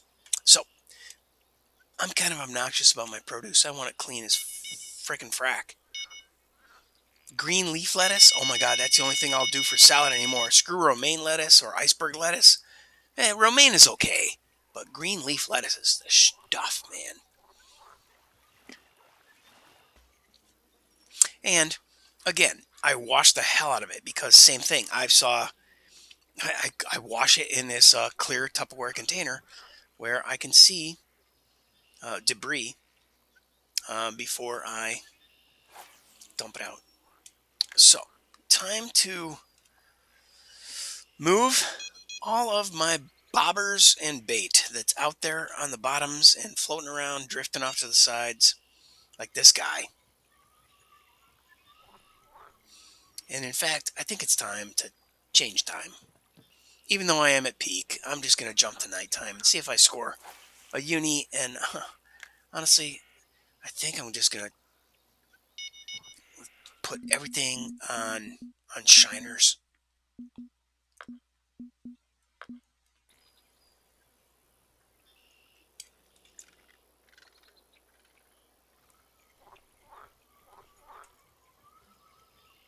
everything on shiners, and then I'm going to toss a glow crank. But maybe before I do that, I'll switch this walker to a frog.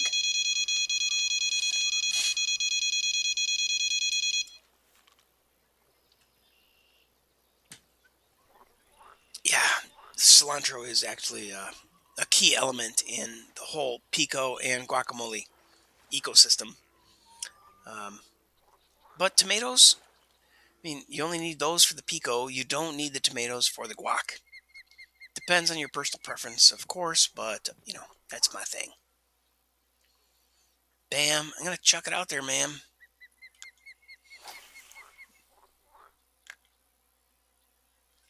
Okay, so now let's give it a little tug in. Doesn't look like it's hung up on anything. It's not snagged like, oh, I thought this guy was snagged. Yeah, he was. Couldn't tell until I pulled, huh? So maybe if I go back to the other guy.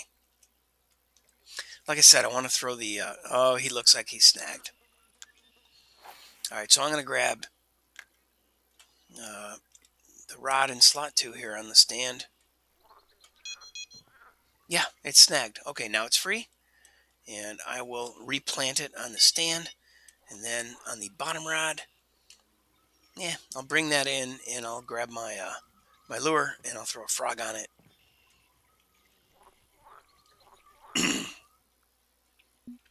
A water lily.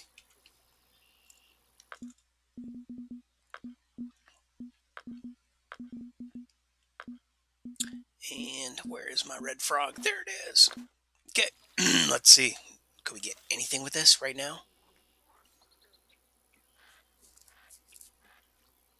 Now this guy, we can toss, across the world into the weeds. And there he is. He'll start popping way out there. And sometimes you'll get something from way out there. They're not going to usually be the big boys. Big boys usually hit right at the edge. All right, man. So we have a 10 pounder and a 12 pounder. Or, sorry, we have a 10 and an 11 pounder. We need a 12 pounder and then the 13 and then the 14 and 15 pound largemouth, which is never going to happen. You know what? I'm curious. It'd be fun. I'm going to go and have to look that up. What is the world record largemouth bass? I mean, they can grow them on a farm in a pond that's protected, and they can throw in 10,000 minnows every summer or every season. And those fish are just going to keep eating those minnows, and those minnows get bigger, and those fish get bigger, and they eat bigger minnows. Um, so, yeah, pretty interesting. That would be fun to understand or to know. All right, so what are we doing? Oh yeah, we wanted to pull in the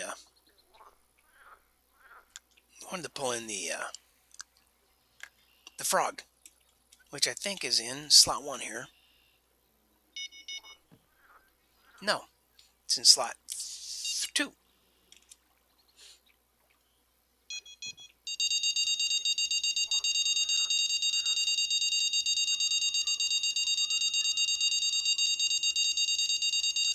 Okay. Well, can't deny a fish on. So let's see what we got. It's coming in fast, but every rod I got now is pretty strong compared to those 6 and 10 pounders I was using.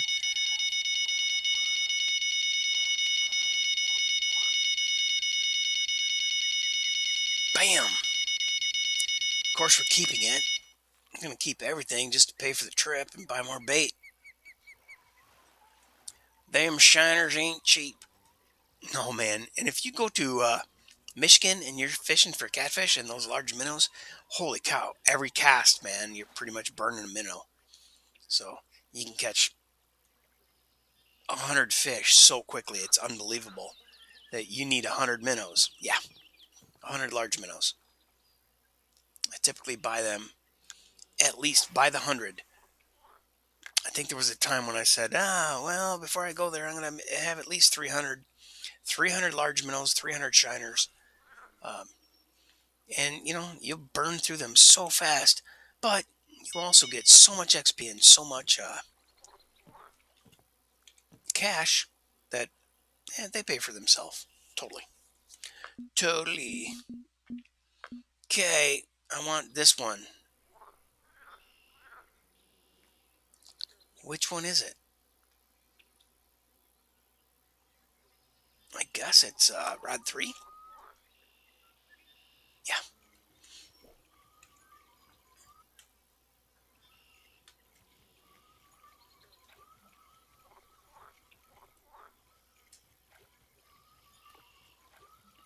Okay, so I'm dragging my popper right past the hot spot.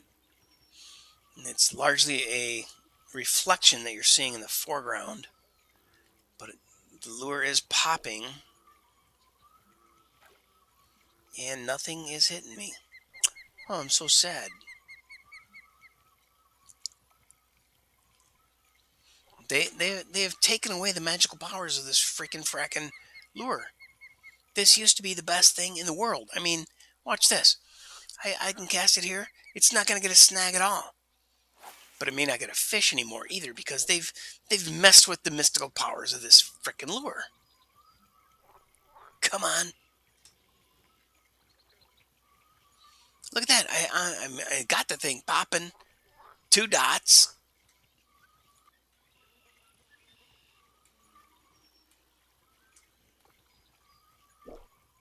And nothing.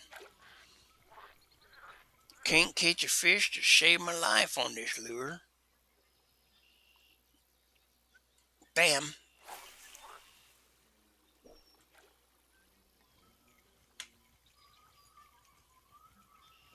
Okay, let's take a look. Got it popping. Got it popping. It's going through the hot spot.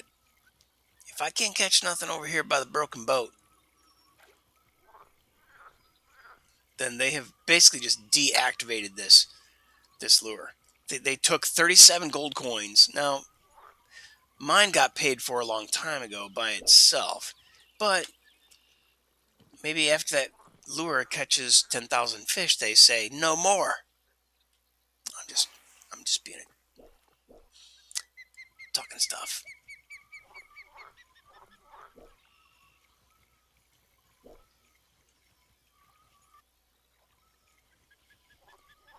So as we sit here watching the sun go down and this lure fade into history as an ineffective device, um,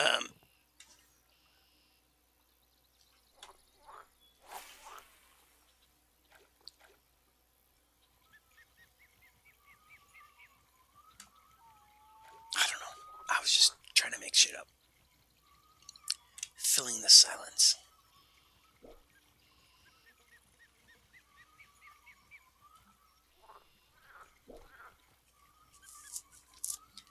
I know some people like shut up and fish. There's even bumper stickers like that. I bet they're fun at a party.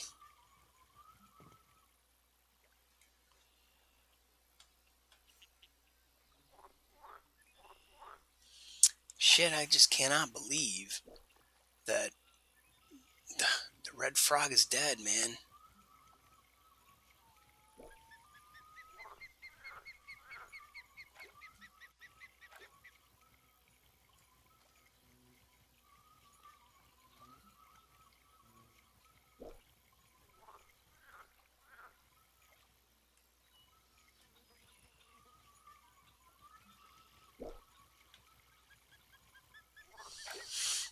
Wow, that's tragic.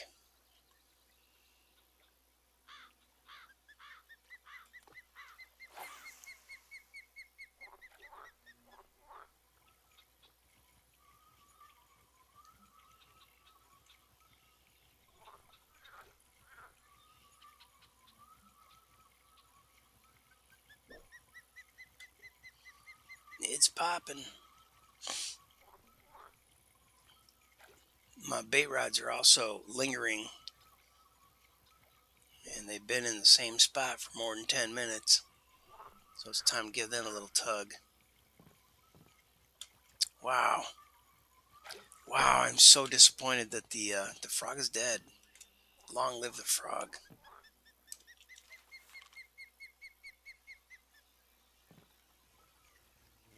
Ah, that was snagged. All right, so now it's free. This one looks like it was snagged too, but it wasn't. Oh, it's dragging something. So it was snagged, and then it was.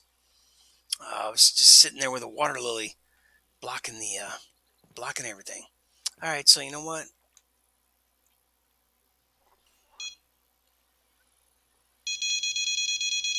Well, I guess I'm just gonna reel this one in, and I'm gonna shift order tonight. I'm just gonna try to get her done.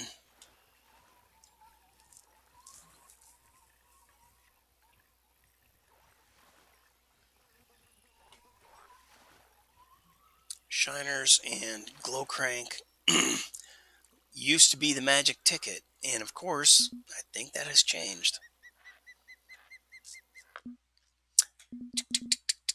What are we looking at here? Map and day. Okay, so yeah, I'm on the downside of the slope, but not by much. And we should probably go to 4 a.m. Well, let's go to 3 a.m. and we're definitely going to be on the upswing. All right, so I'm going to do this and go to 4 a.m. One last cast. I'm going to toss everything out there. Oh man, did I land it right in a snag? No, it looks like it's loose. Okay, and then two, get the shiner out.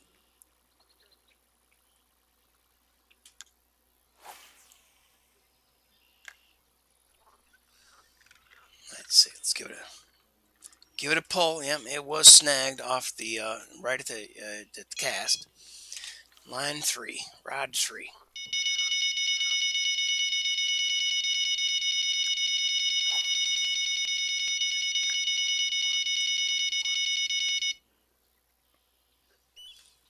Bam.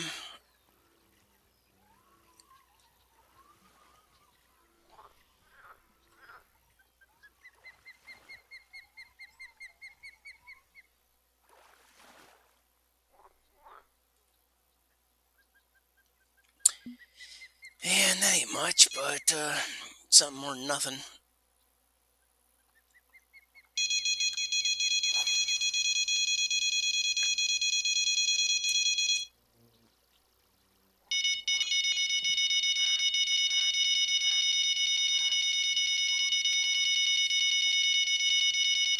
So it should be kind of interesting that even your bait spot has to be active,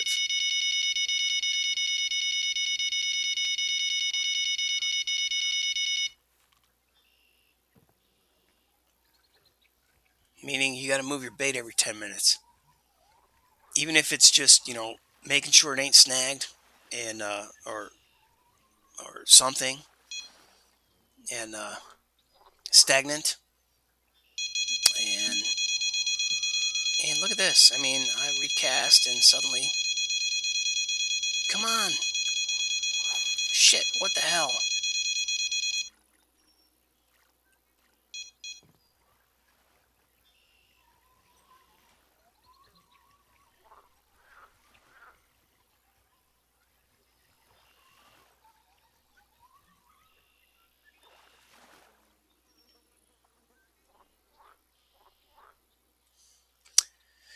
All right, well, I was trying to recast to that spot,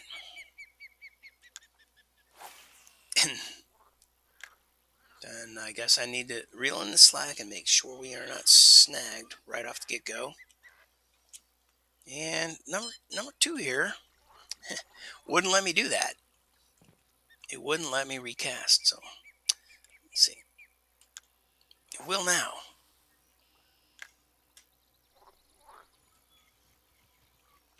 Okay, looks good. Now we're going to part two, rod two.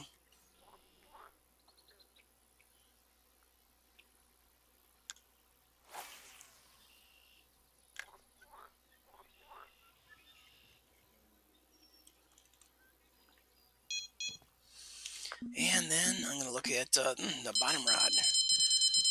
Shall we? I think we shall. Don't know what's going to get us out there, but I'm pretty sure I've caught some big largemouth on a bottom rod of all things. All right, so this appears to be, I guess I'm going to say a 5 or 6 pounder. Probably just trophy. 8 pounds! Holy cow, I'm glad I was wrong.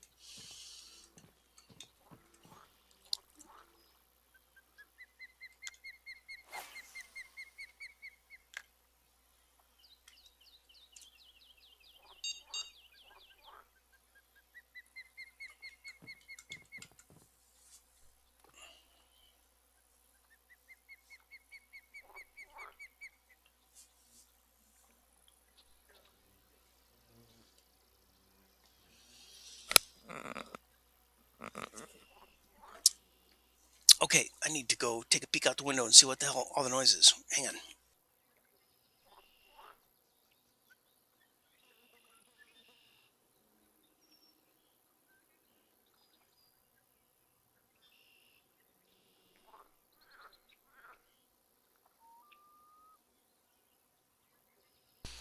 Okay, well, hey, snow removal.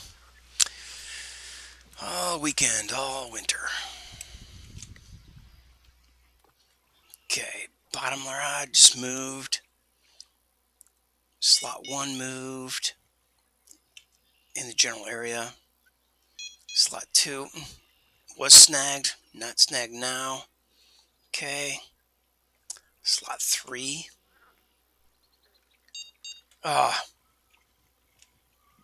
Bait was stolen or lost on rod 3. Okay, so that's why it's important to check your bobbers every 10 minutes. Whether it's in-game or real-time, I mean, do something even if it's wrong.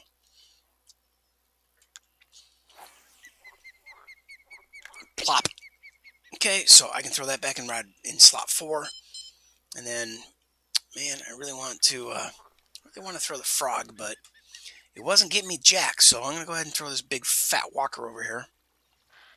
See what it gets.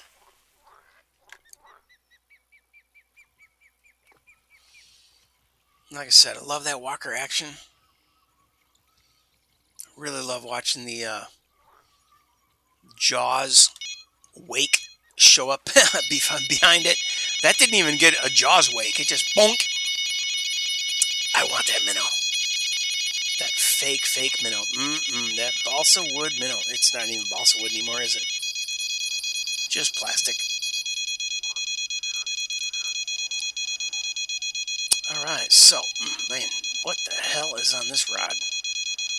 It's coming in pretty good, so it ain't going to be the big boy. So I'm going to switch rods, make sure that I can try to land them both. Oh, and then slot 4 goes off. Okay, this guy looks like it should come in that quick. Then I can grab 4. Now I miss a beat on slot 2. Come on, GAR.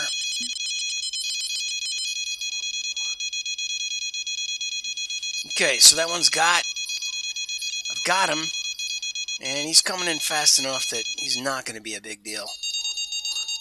And and now slot 3 has entered the race.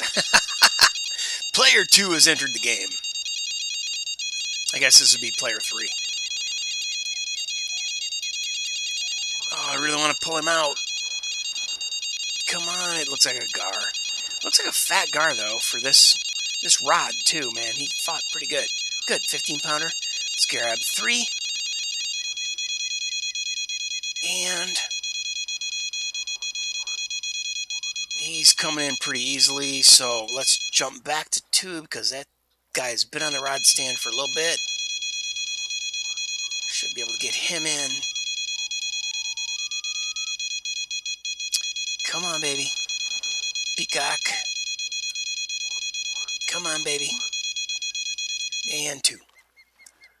Boom! Boom, shakalaka.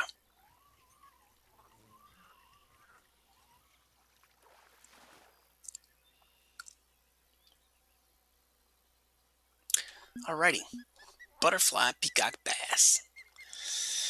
Whew. Okay, well, um, let's see. I'm gonna try to alt tab. Yep, yep, yep.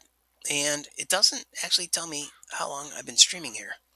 So let me open up the browser, and that doesn't tell me how long I've been streaming either. So I know it's been a long time. Been well over an hour, and it's gonna be a pretty long stream, right? But let's have a look at the clock. Oh yeah. All right. You know what? Screw it. I'm just gonna go ahead. We're on the downside, even though I'm getting activity. It's all chump change activity, right? So I'm gonna go ahead and jump to. I guess it'd be 3 a.m. Yep. T. And here, right there. That is actually 2 a.m. Otherwise 3, 4, and then 5 it flips. So let's go there. Forward time. And toss them out there with the shiners. I got something at pretty much every depth. Yeah, here's 23. This one, oh shit, it's also 23. And this one's 55. What? Where are you 55? You should be 36 at that location because it's only 36. So I'm gonna go 32. So let's go with 23 is because that's as low as it will go. This one is at 31. So let's see, 23 as low as it'll go. Oh, because the damn leader, right? And then let's go 23. Let's go 32 with this one. And oh, bottom rod is our large. Okay, 23, 23, and then 32 and 23. So this 32. Okay, we'll do that with the large minnow, and then we got the bottom rod of the large minnow, and then number five is a fat freaking rod with a walker. Okay, so we're gonna stack them all up.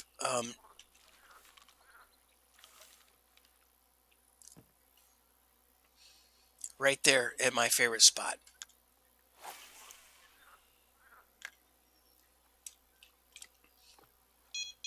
And I'm sure y'all know how to use the M key. Press M, brings up the map, and that shows the dock that you're at with that little person icon, and then the little yellow target thingy. And then if you cast out into this area, this blue nipple, where I'm lighting up these different markers, right? You should be able to figure out where, once you start catching fish there, you're going to figure out that, that's the unique spot right there at the edge of, well, damn it.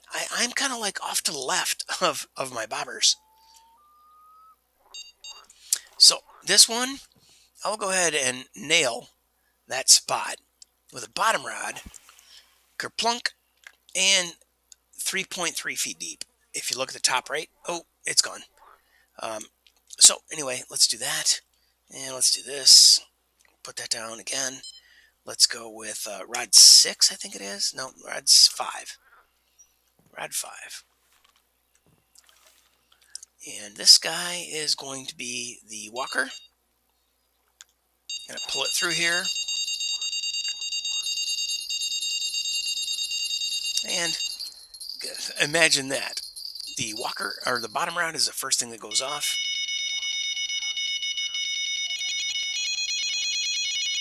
However, fortunately, it is a pretty stout rod, and it's 20-pound line,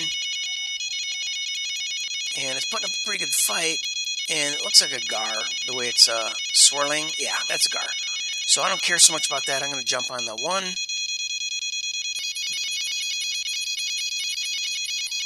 And looking at how quickly it's coming in, I'm going to jump on number 2, make sure that we don't lose out on it.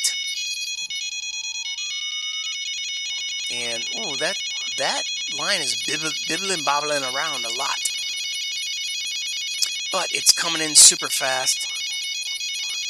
So maybe rod bounce or line bounce just doesn't mean what it used to. And there we have a trophy.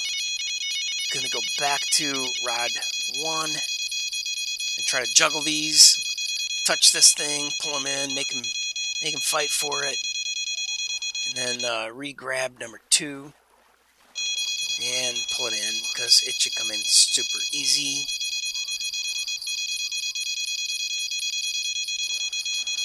And then grab rod number 2 again. Come on, come on, come on, come on. Trophy large in the 6.8 range. Come on, come on.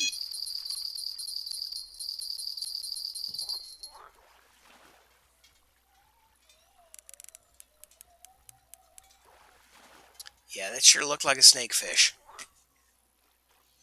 Not that they're really snakefish, but trophy GAR. Okay. All right, so let's see what my fish keeper says. 31 grand. That ain't bad. 355 pounds of fish. So, if you can swing a heavy rod and a bunch of shiners, you can come here and make 30 grand with a 440-pound net, which is, I think, level. God, I don't remember.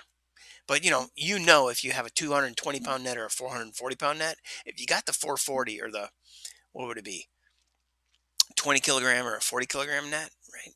Or 200 kilo? Yeah, it'd be a 200 kilogram. That would be our 220. Yeah, 200 kilogram net, 220 pounds. 400 kilogram net, 440 pounds.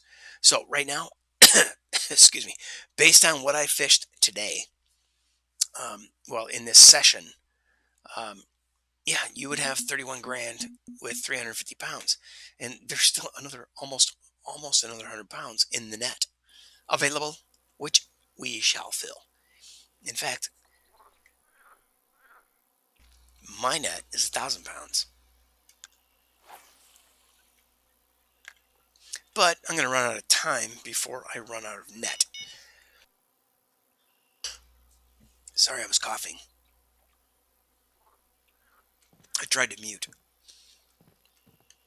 All right, now what I want to do: grab this, and this, and get to the crankbait. All right, well, this should work.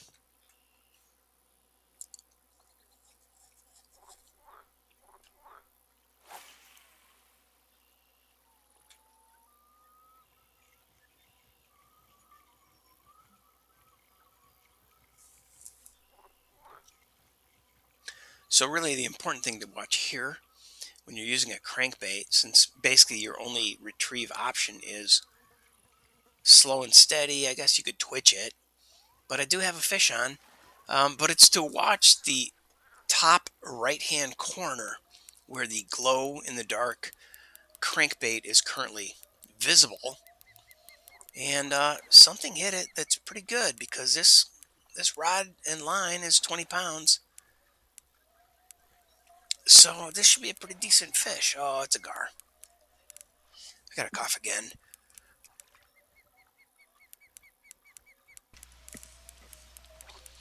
I hope I caught that cough button in time.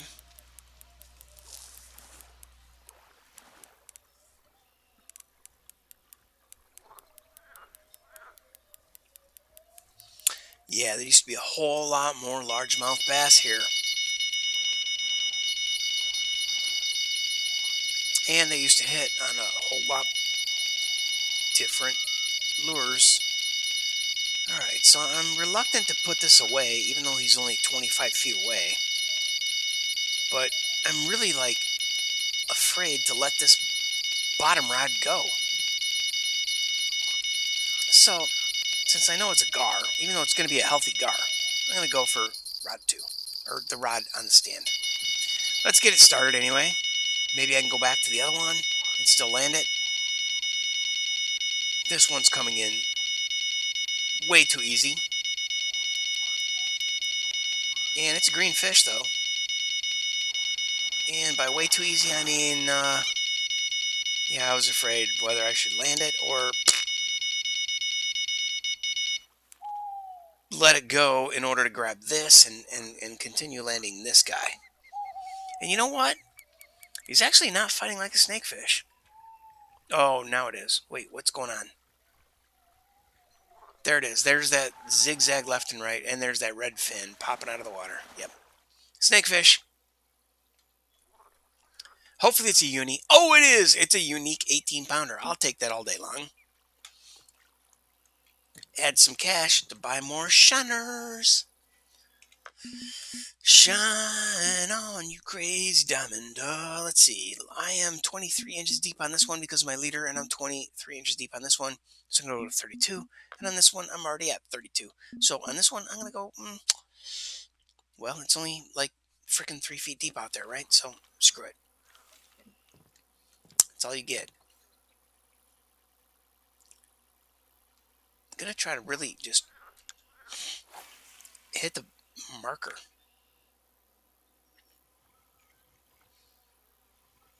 Okay. Well, that didn't look to have gotten snagged on the cast. So let's go with this one. Same thing. I'm going to keep trying to cast to the right. I've been casting and I've been casting at them and it keeps landing to the left, so I don't want that. No, look at that. I got them both offset to the right now. And poof, fish on.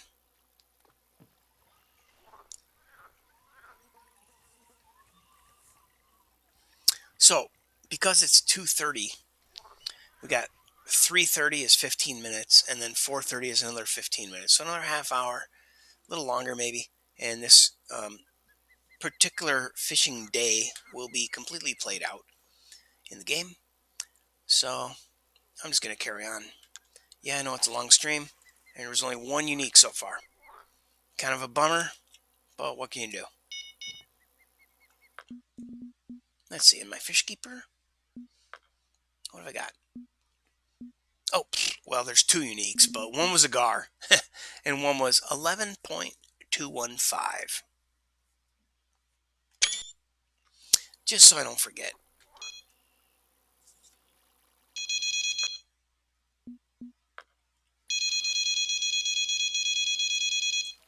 Really? They're not even going to let me cast my glow-in-the-dark crank. Come on, man.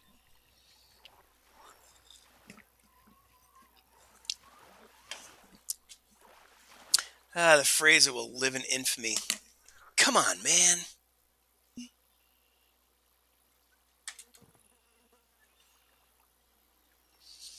Okay, we're going to try to keep, landing in the center cluster of those markers. Bam. That looks pretty good. Doesn't look like I have any snag. And now we can throw the glow crank. Bow, chicka, wow, wow. Get it in the right spot. And as I was trying to describe, it's tough to watch how this plays. All you can do is look in the top left-hand corner and see the crank under the water and how deep it is. It has a maximum depth. So if you right-click, it just pulls hard and then it floats back up. So at least it does give it some kind of action, but I don't know really how to play a crankbait. A lot of times it's just throw it and reel in at 1 speed or 2 speed or 3 speed. Faster speeds get you deeper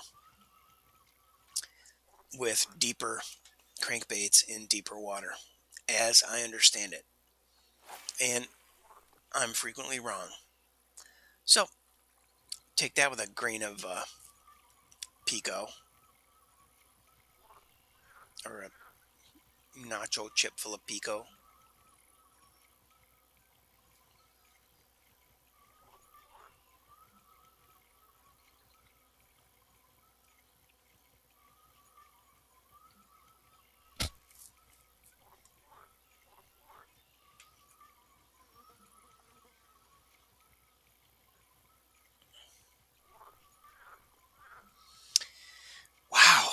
I'm getting nothing on the glow crank, baby. Nothing. Okay, so I'm going to try to land it right in the middle.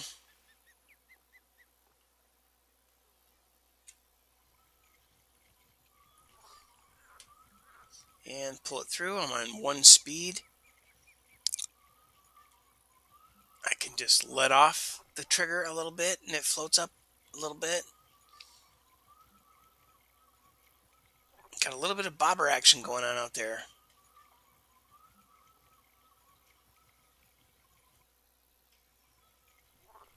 I let it float all the way to the top. You know what I'm going to do?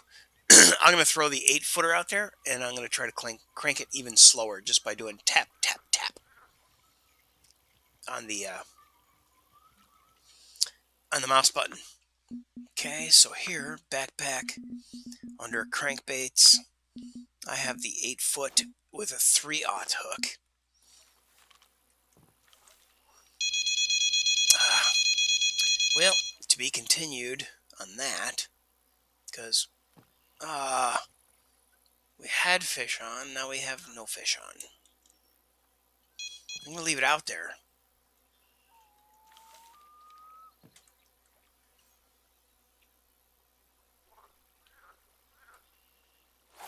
All right, so that should land right in the spot.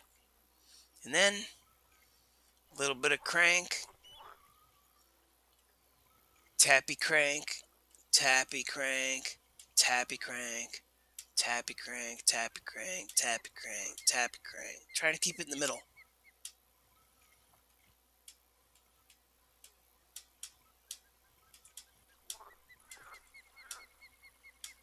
Oh, look at that! It worked. I got a fish. He's running like a snake. That's a gar.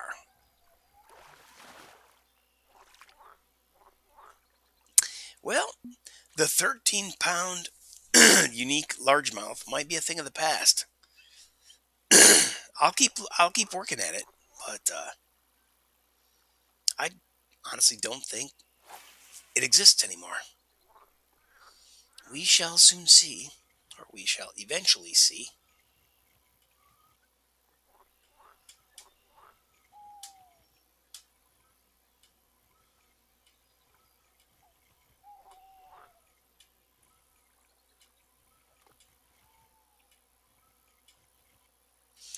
All right, so once I bring this reel or this lure in, I'm gonna go ahead and I'm playing with it, trying to keep it in the middle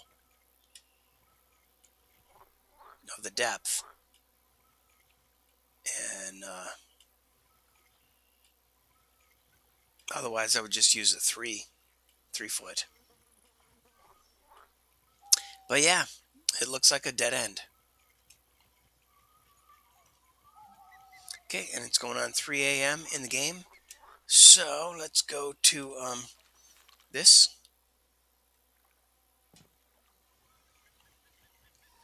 And that was snagged. So it was sitting out there doing nothing.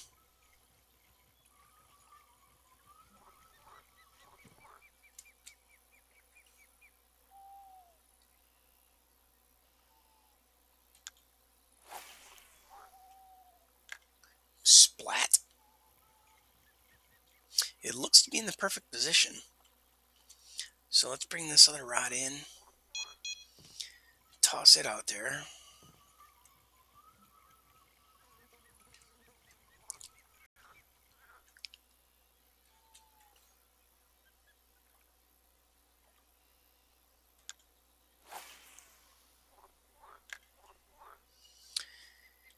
And go for the number 3 position.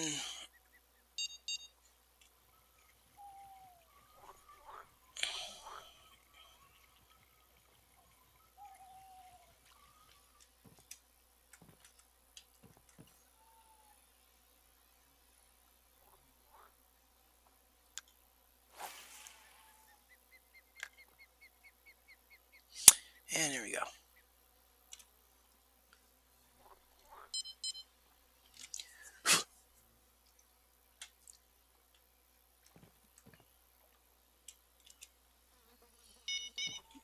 so let's toss the walker and see what happens. Oh, yeah, it's not a walker.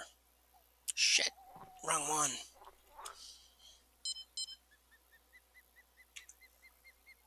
What?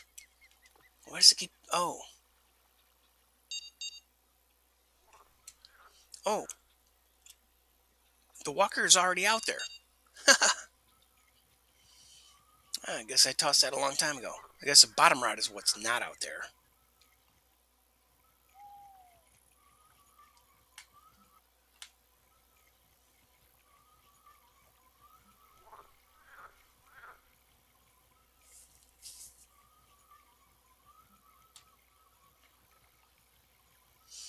So let's see. That's slot number 4 on the keyboard.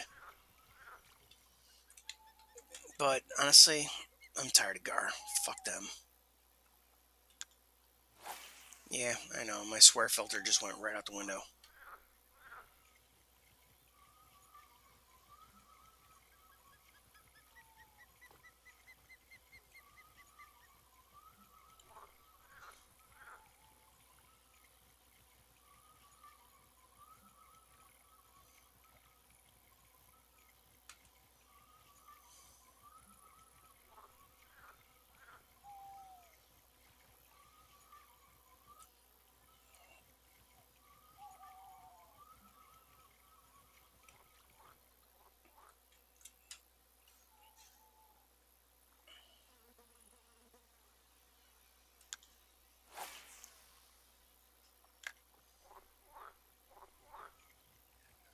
Whoa.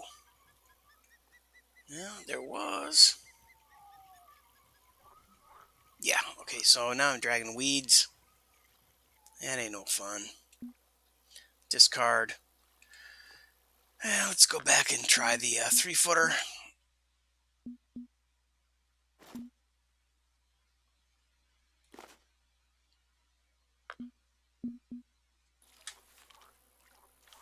Yeah, 3-foot 2-0.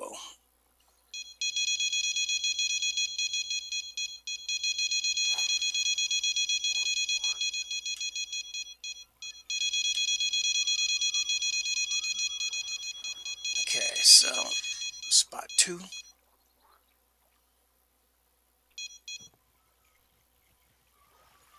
Ah, it ran over into the weeds and then quit. I didn't set the hook in time. Oh well. Stuff happens, right?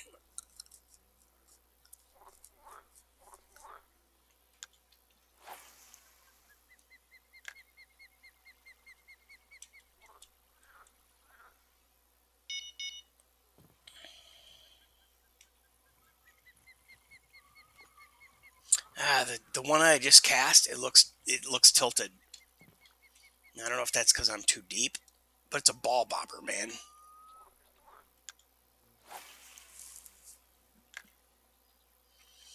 Okay, let's go to 1. Give it a tug. Yeah, it was snagged. Now it's loose. Now it has slack. And now it's in slot 4. So let's go for slot 2.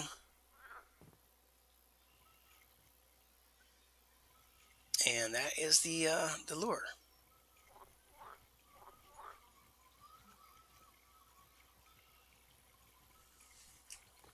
3:17 a.m. Yep, Fishing Planet, long ass stream.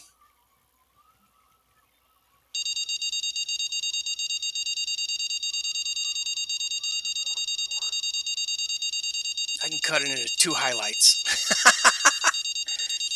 the I mean, there's a ton of trophies, but the unique bass and the unique GAR, and the unique GAR ain't nothing.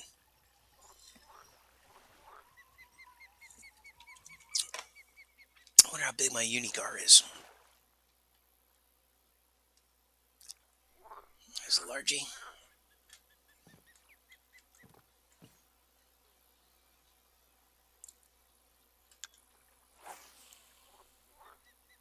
Splat. That was not where I cast. Okay, so let's go here and look at. See that GAR that I got today was like 18, 19 pounds, right? So here we go. A unique Florida GAR, 21 something, 21.6.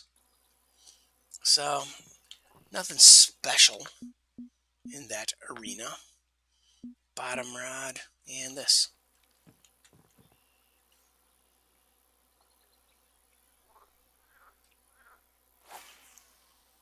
So you know what? I think I shouldn't be casting from here. I think I should be over at the opposite side of the dock.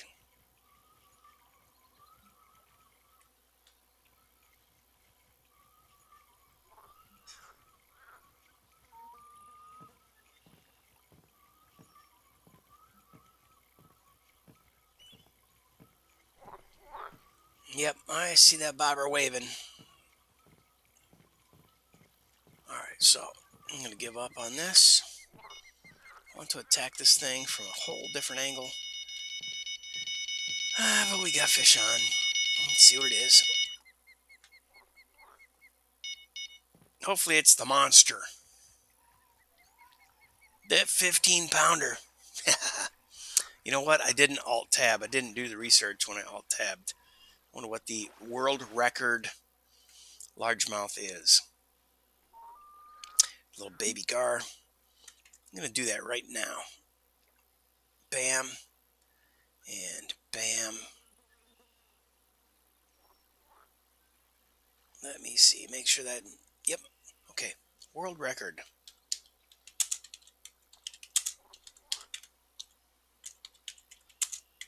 World record largemouth bass. Oops. All capitals. 10 biggest largemouth bass world records ever. Wow, the pictures are crazy. All right, starting off this article says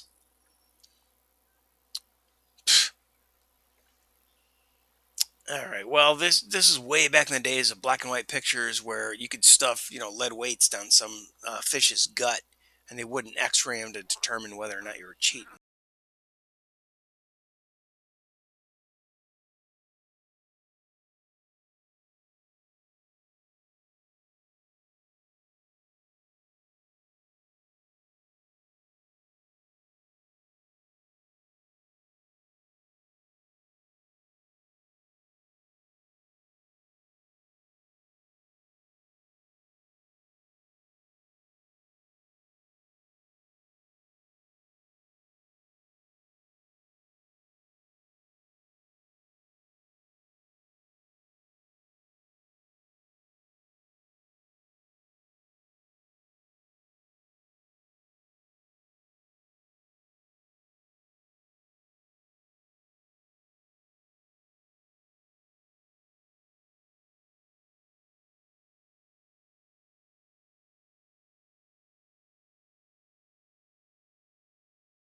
Reconnects, but I don't think so. I think it's time for fajitas and some pico de gallo. Oh, look at that. It did reconnect to the game. And if I go fishing, ah, it might put me in a public room and stuff. And my rod stand, oh God, oh, my rod stand's not gone. Just because I alt tabbed out of the game. Ay, chingada camalacaron. I don't even know what that means, but my uncle used to say it all the time.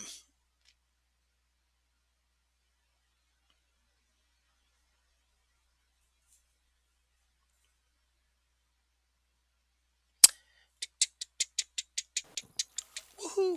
Well, we're back in the game, but who the hell knows for how long and for what?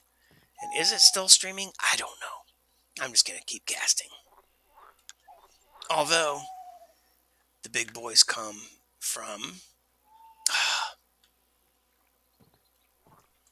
shiners, in my experience. I mean, I have a ton of them on the, like a whole bunch of 11s and 12s, 10s, 11s, and 12s on the glow crank, the 3-foot glow crank. my favorite lure for largemouth bass, and that exact spot. Now, things might have changed. The game developers have definitely shuffled things in the game before. So it's 3:30. It looks like the stream is still happening. Yeah, it looks like it's still. It dropped, but it came back. Anyway, world record largemouth bass is 22 pounds. And then somebody caught something monstrous in Japan, and it was a woman, and she had dyed blonde hair, and she looked phony as a joke, and the fish looked real. So that's kind of I don't know what I don't know what to make of it. I would like to finish reading the article, but I saw that I saw the stream disconnected, so I'll tab back in here, and I will finish reading the article once my time runs up in the game. But for now, I am only at a 10 pound and an 11 pound uni thus far, out of I don't know a couple hours playing, several hours playing actually. But it's all good, man. I'm hanging around on a lake and I'm catching fish, whether they're 2 pounds, 4 pounds, or 6 pounds, or 9 pounds. They're freaking awesome. I love this lake. Come to Florida. I would love to go to Florida.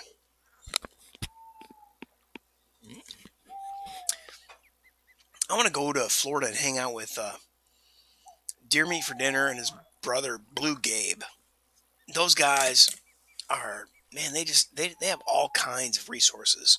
They know a ton of people. They've lived in the area their whole life. They have land that they lease, that they have access to deer and pigs. Um, that's something interesting. Don't what do turkeys not live in Florida? Would that be an invasive species down there? How come they haven't introduced turkey? Yeah, I'm gonna have to have a look at that. Deer meat for dinner, turkey. I'm gonna make a post-it note. Bada bing, here it is. Piece of paper. Um, yeah, deer meat, turkey. Inquiring minds want to know. Oh man, I got the freaking hiccups. Get so sick of it.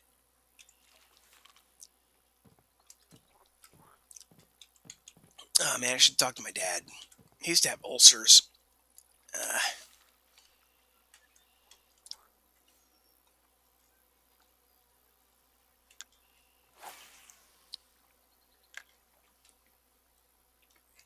I'm not sick to my stomach though, and he used to be like, "Oh, I'm sick to my stomach. Leave me alone. Go away." But yeah, old people. I'm an old people.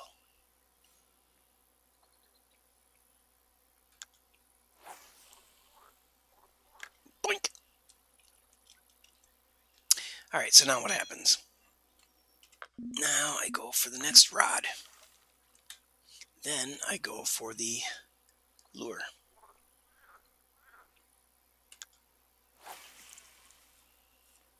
Oh, just a little short, but and it's snagged.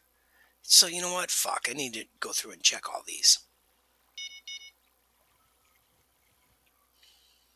Okay, that one works. That one works. Slot 7 is the glow crank.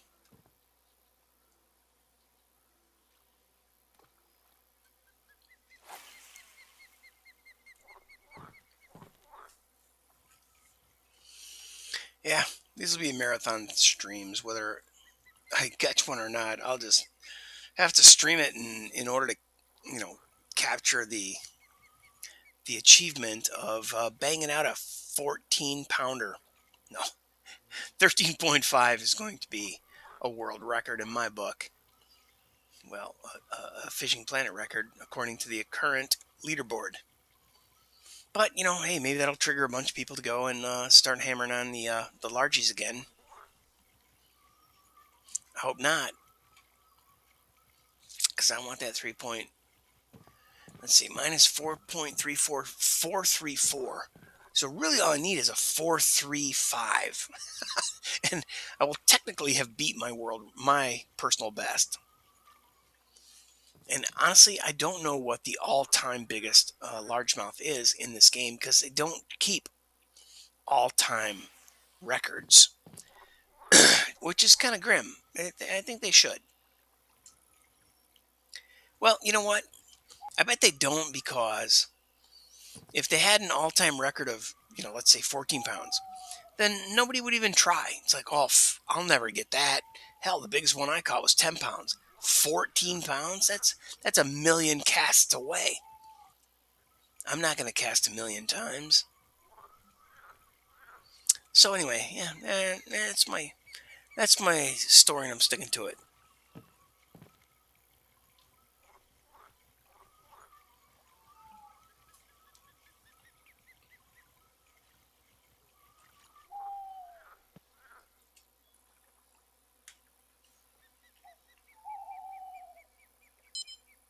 Boop.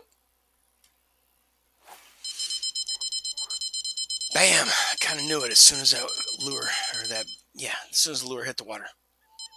We'd be on for this, but that's okay. Hopefully, it is the mother load. It is the mother fish. Nah, it's just her little baby. Her little 3 pounder, 4 pounder. Yeah, 3 pounder. Oh my god. Couldn't believe that 9 pounder or 8 pounder that pulled out. Wow. It just didn't even feel like it. But, excuse me.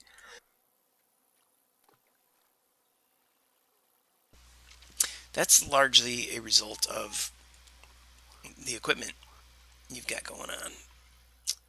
But with the equipment that I had, I thought I was familiar enough with that it would have felt like, you know.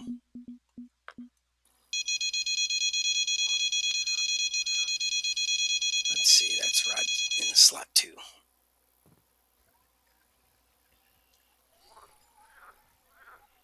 So another hour in the game, another 15 minutes in real life. And excuse me, I got a cough again.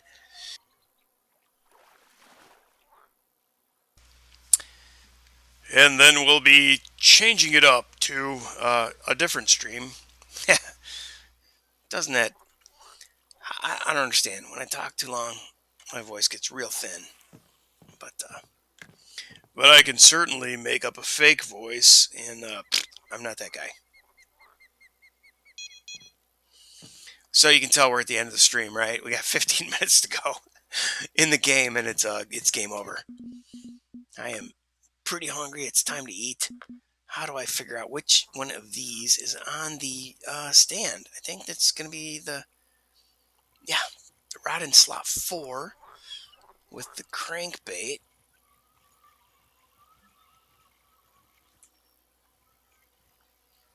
Bam! Fish on. I hope it's a largemouth that's 22 pounds and 15 ounces to beat the current world record. I am such a dork. Okay, sorry. 4.7 GAR. Dude, who's this? I forgot. I restarted after I had the network break, and there's strangers in my game now. So we're going to continue with this farce of trying to catch a world record bass in Fishing Planet. Yeah, dude, it's all over.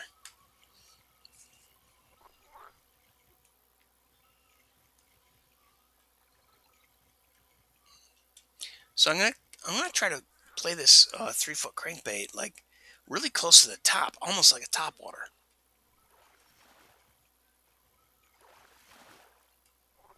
I mean, why not? I could just bury the mouse button and it goes 3 feet deep and it keeps cranking towards me.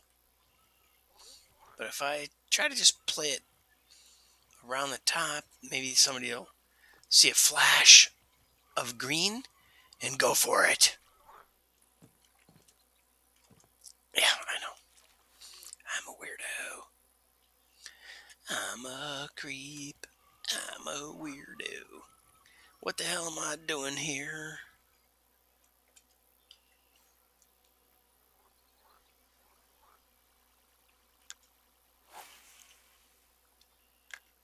So apparently, yeah, I'll just let that go. That one was snagged. All right, so now that's unsnagged. And now, this one, I thought was snagged. Was not snagged.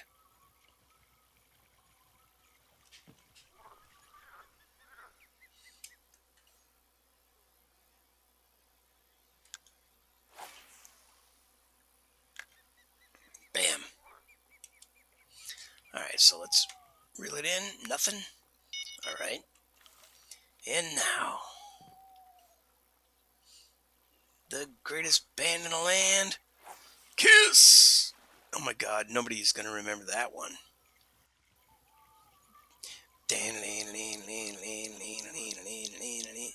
You gotta lose your mind to Detroit Rock City.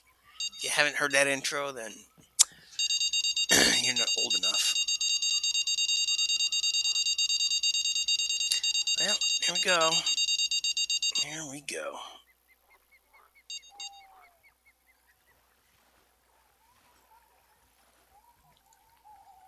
Whoa.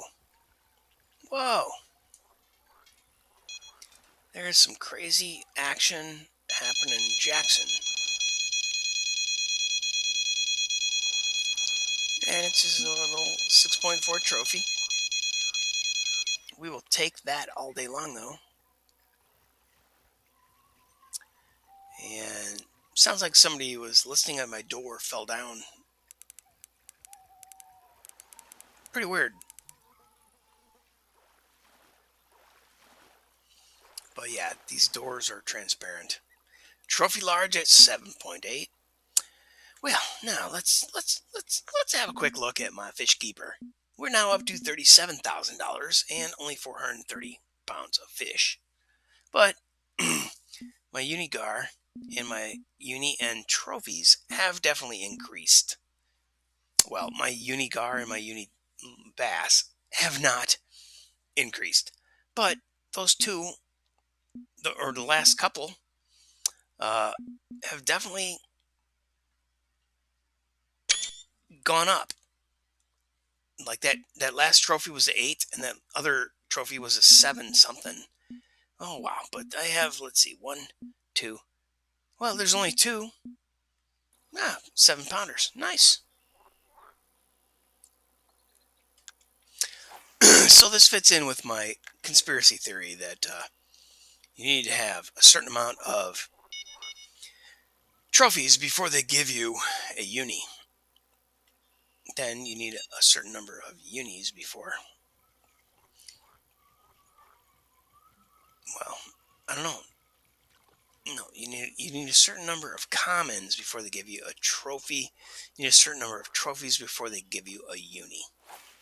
That was my conspiracy theory, and I don't know how that actually ever plays out. But the game clock is at about 4:30, which means if it's 15 minutes per hour, it's 7.5 minutes per half hour of game time. So we're looking at another 7 minutes of gameplay, and yeah, I'm not getting jack diddly right now.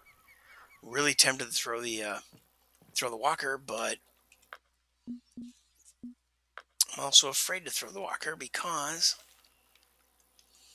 of the wonderful things he does. Bam.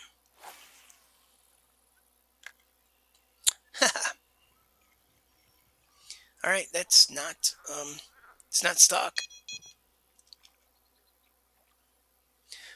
This one, the bait was eaten or lost. So time to recast. Since I have 7 minutes, I'm just gonna get it out there before I pick this guy up from slot 3.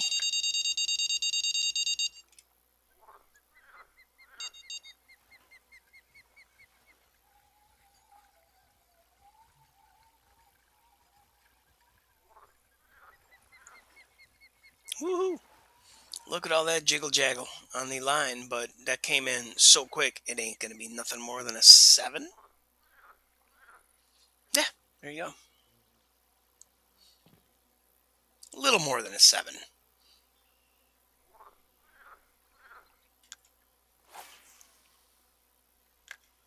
Bam. All right, let's see. In slot 2, if give that a little bit of a tug, there is no snaggage. Slot 3, a little bit of a tug, is no snaggage. And then we throw the lure.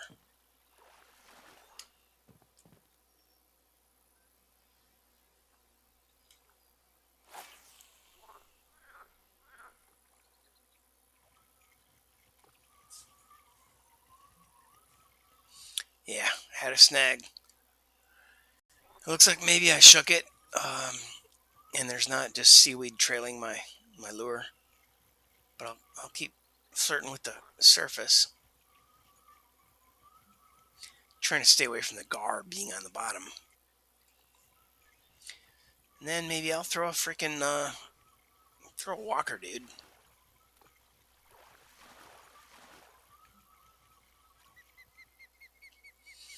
Since they took away your frog,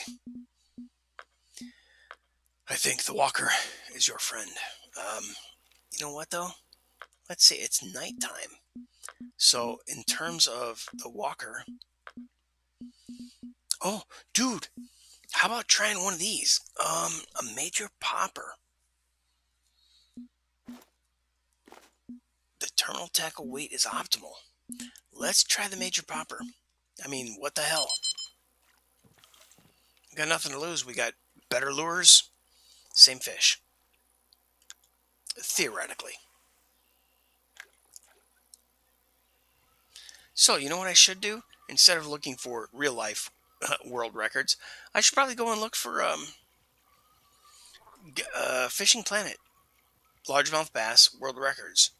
Because what if they exist at Salty Delta? What is it called? Blue Crab Lake, Salty Delta. I think it's Mississippi. There's 3 ways you can refer to these different lakes, right? Okay, so that's that popper. What else do I have in my munitions? The Jolly Walker. Here's a 1.5 ounce. I think that will work on this. Tackle weight is optimal, but it's only a 3/0. Oh no, it's a 4/0, 1.5 ounce. But the color.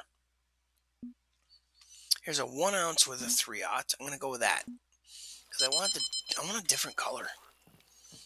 Like if a glow crank worked, why wouldn't a shiny green and yellow fish work at night? Also, well, maybe because it doesn't glow.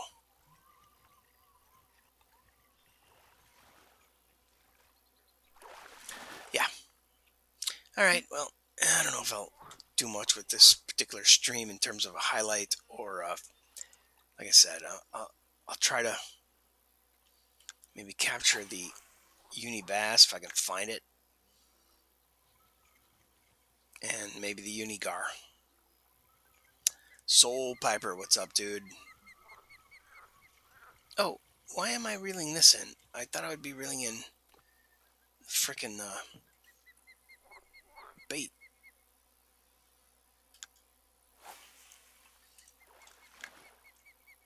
All right, so can't open the rod. Can't open. All right, so I'm using this guy, and that's what I was trying to cast. Okay.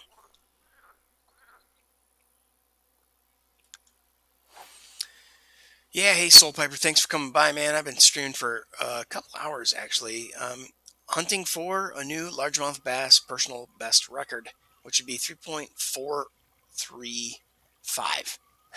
But my goal is 13 pounds, 13.5 pounds, at least 13 and a half.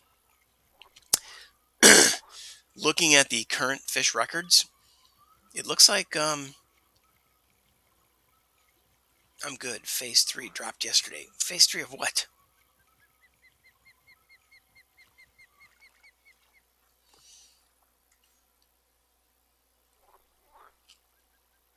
It looks like Fishing Planet only has largemouth bass up to 2.6. I'm sorry, 12.6 pounds right now. So I don't know if my history was before they changed the rules or what, but oh shit. Okay, discard, and somehow my 10 more minutes and this stream is over. Once this fishing day is over, well, I guess I can just stop the game. Snowrunner plus the season pass is $20. Cool.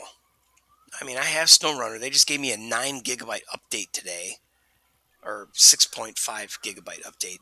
Kind of ticked me off because I started looking hey, I just want to see, is there any free games? No, but you have a 6.5 gigabyte update to do. Oh, crap. So, anybody listening, man, SnowRunner is an awesome, awesome game. We play it on Discord. Go to GameBrain.media and check out my website. You'll find a link to the Discord. It's on sale. $20. It comes with the first year season pass, has some added content. And guess what? People are starting to build custom tracks and custom vehicles for the game. So mods are available for SnowRunner. Jump in. It's a ton of fun. Like I said, whoa, fish on, yay. It's 4:55 a.m. and they decide I can finally catch a fish with a lure. And it's going to be a little baby, but all right. That's pretty much going to be it. The game clock is counting down, and I'm going to have fajitas and enjoy some dinner. I do have an update of SnowRunner. I have an updated version, so Soul Piper, if you want to stick around after I have dinner, or if you're still online, I'll reach out and see through Discord if my game works for multiplayer and stuff. And thanks for coming by. I really appreciate the support. I really don't think I'm going to be pulling a 13.5 pound largemouth out. Oh, no kidding. The Desert Crawler from Mudrunner is now available in SnowRunner? Is that what you're telling me? Dude, TXVII. And, alright, so I have to extend my stay. I'll do that. I made 39 grand. And then the fish timer goes off. TXVII, I think, is going to release, or has released, that Samurai. But it doesn't look like SnowRunner has an easy way. Oh, yeah. What is it called? Input.io? No. Mudrunner.io? No. SnowRunner.io? Shit. I forgot. Anyway, you can find all this information, guys, at Discord. Go to GameBrain.media, not .com. My website is GameBrain.media. You'll find a link to my Discord, and in our Discord, my Discord, Soul Piper is a member there. You will find a link to our hashtag Mudrunner, hashtag SnowRunner, Mod.io. Mod.io is where you can download the mods, which is custom trucks and maps for SnowRunner. It's stupidly fun. If you're an off-roader and you like, the dirt bike games that I've been playing lately, my bait was pulled too far away from the fish. If you like that, you're gonna love SnowRunner, Mudrunner, Spin Tires, Snow Tires. And with that, this stream is over. I need food. I'm eating fajitas, and then I will probably be jacking around in SnowRunner later and on Discord. See you there.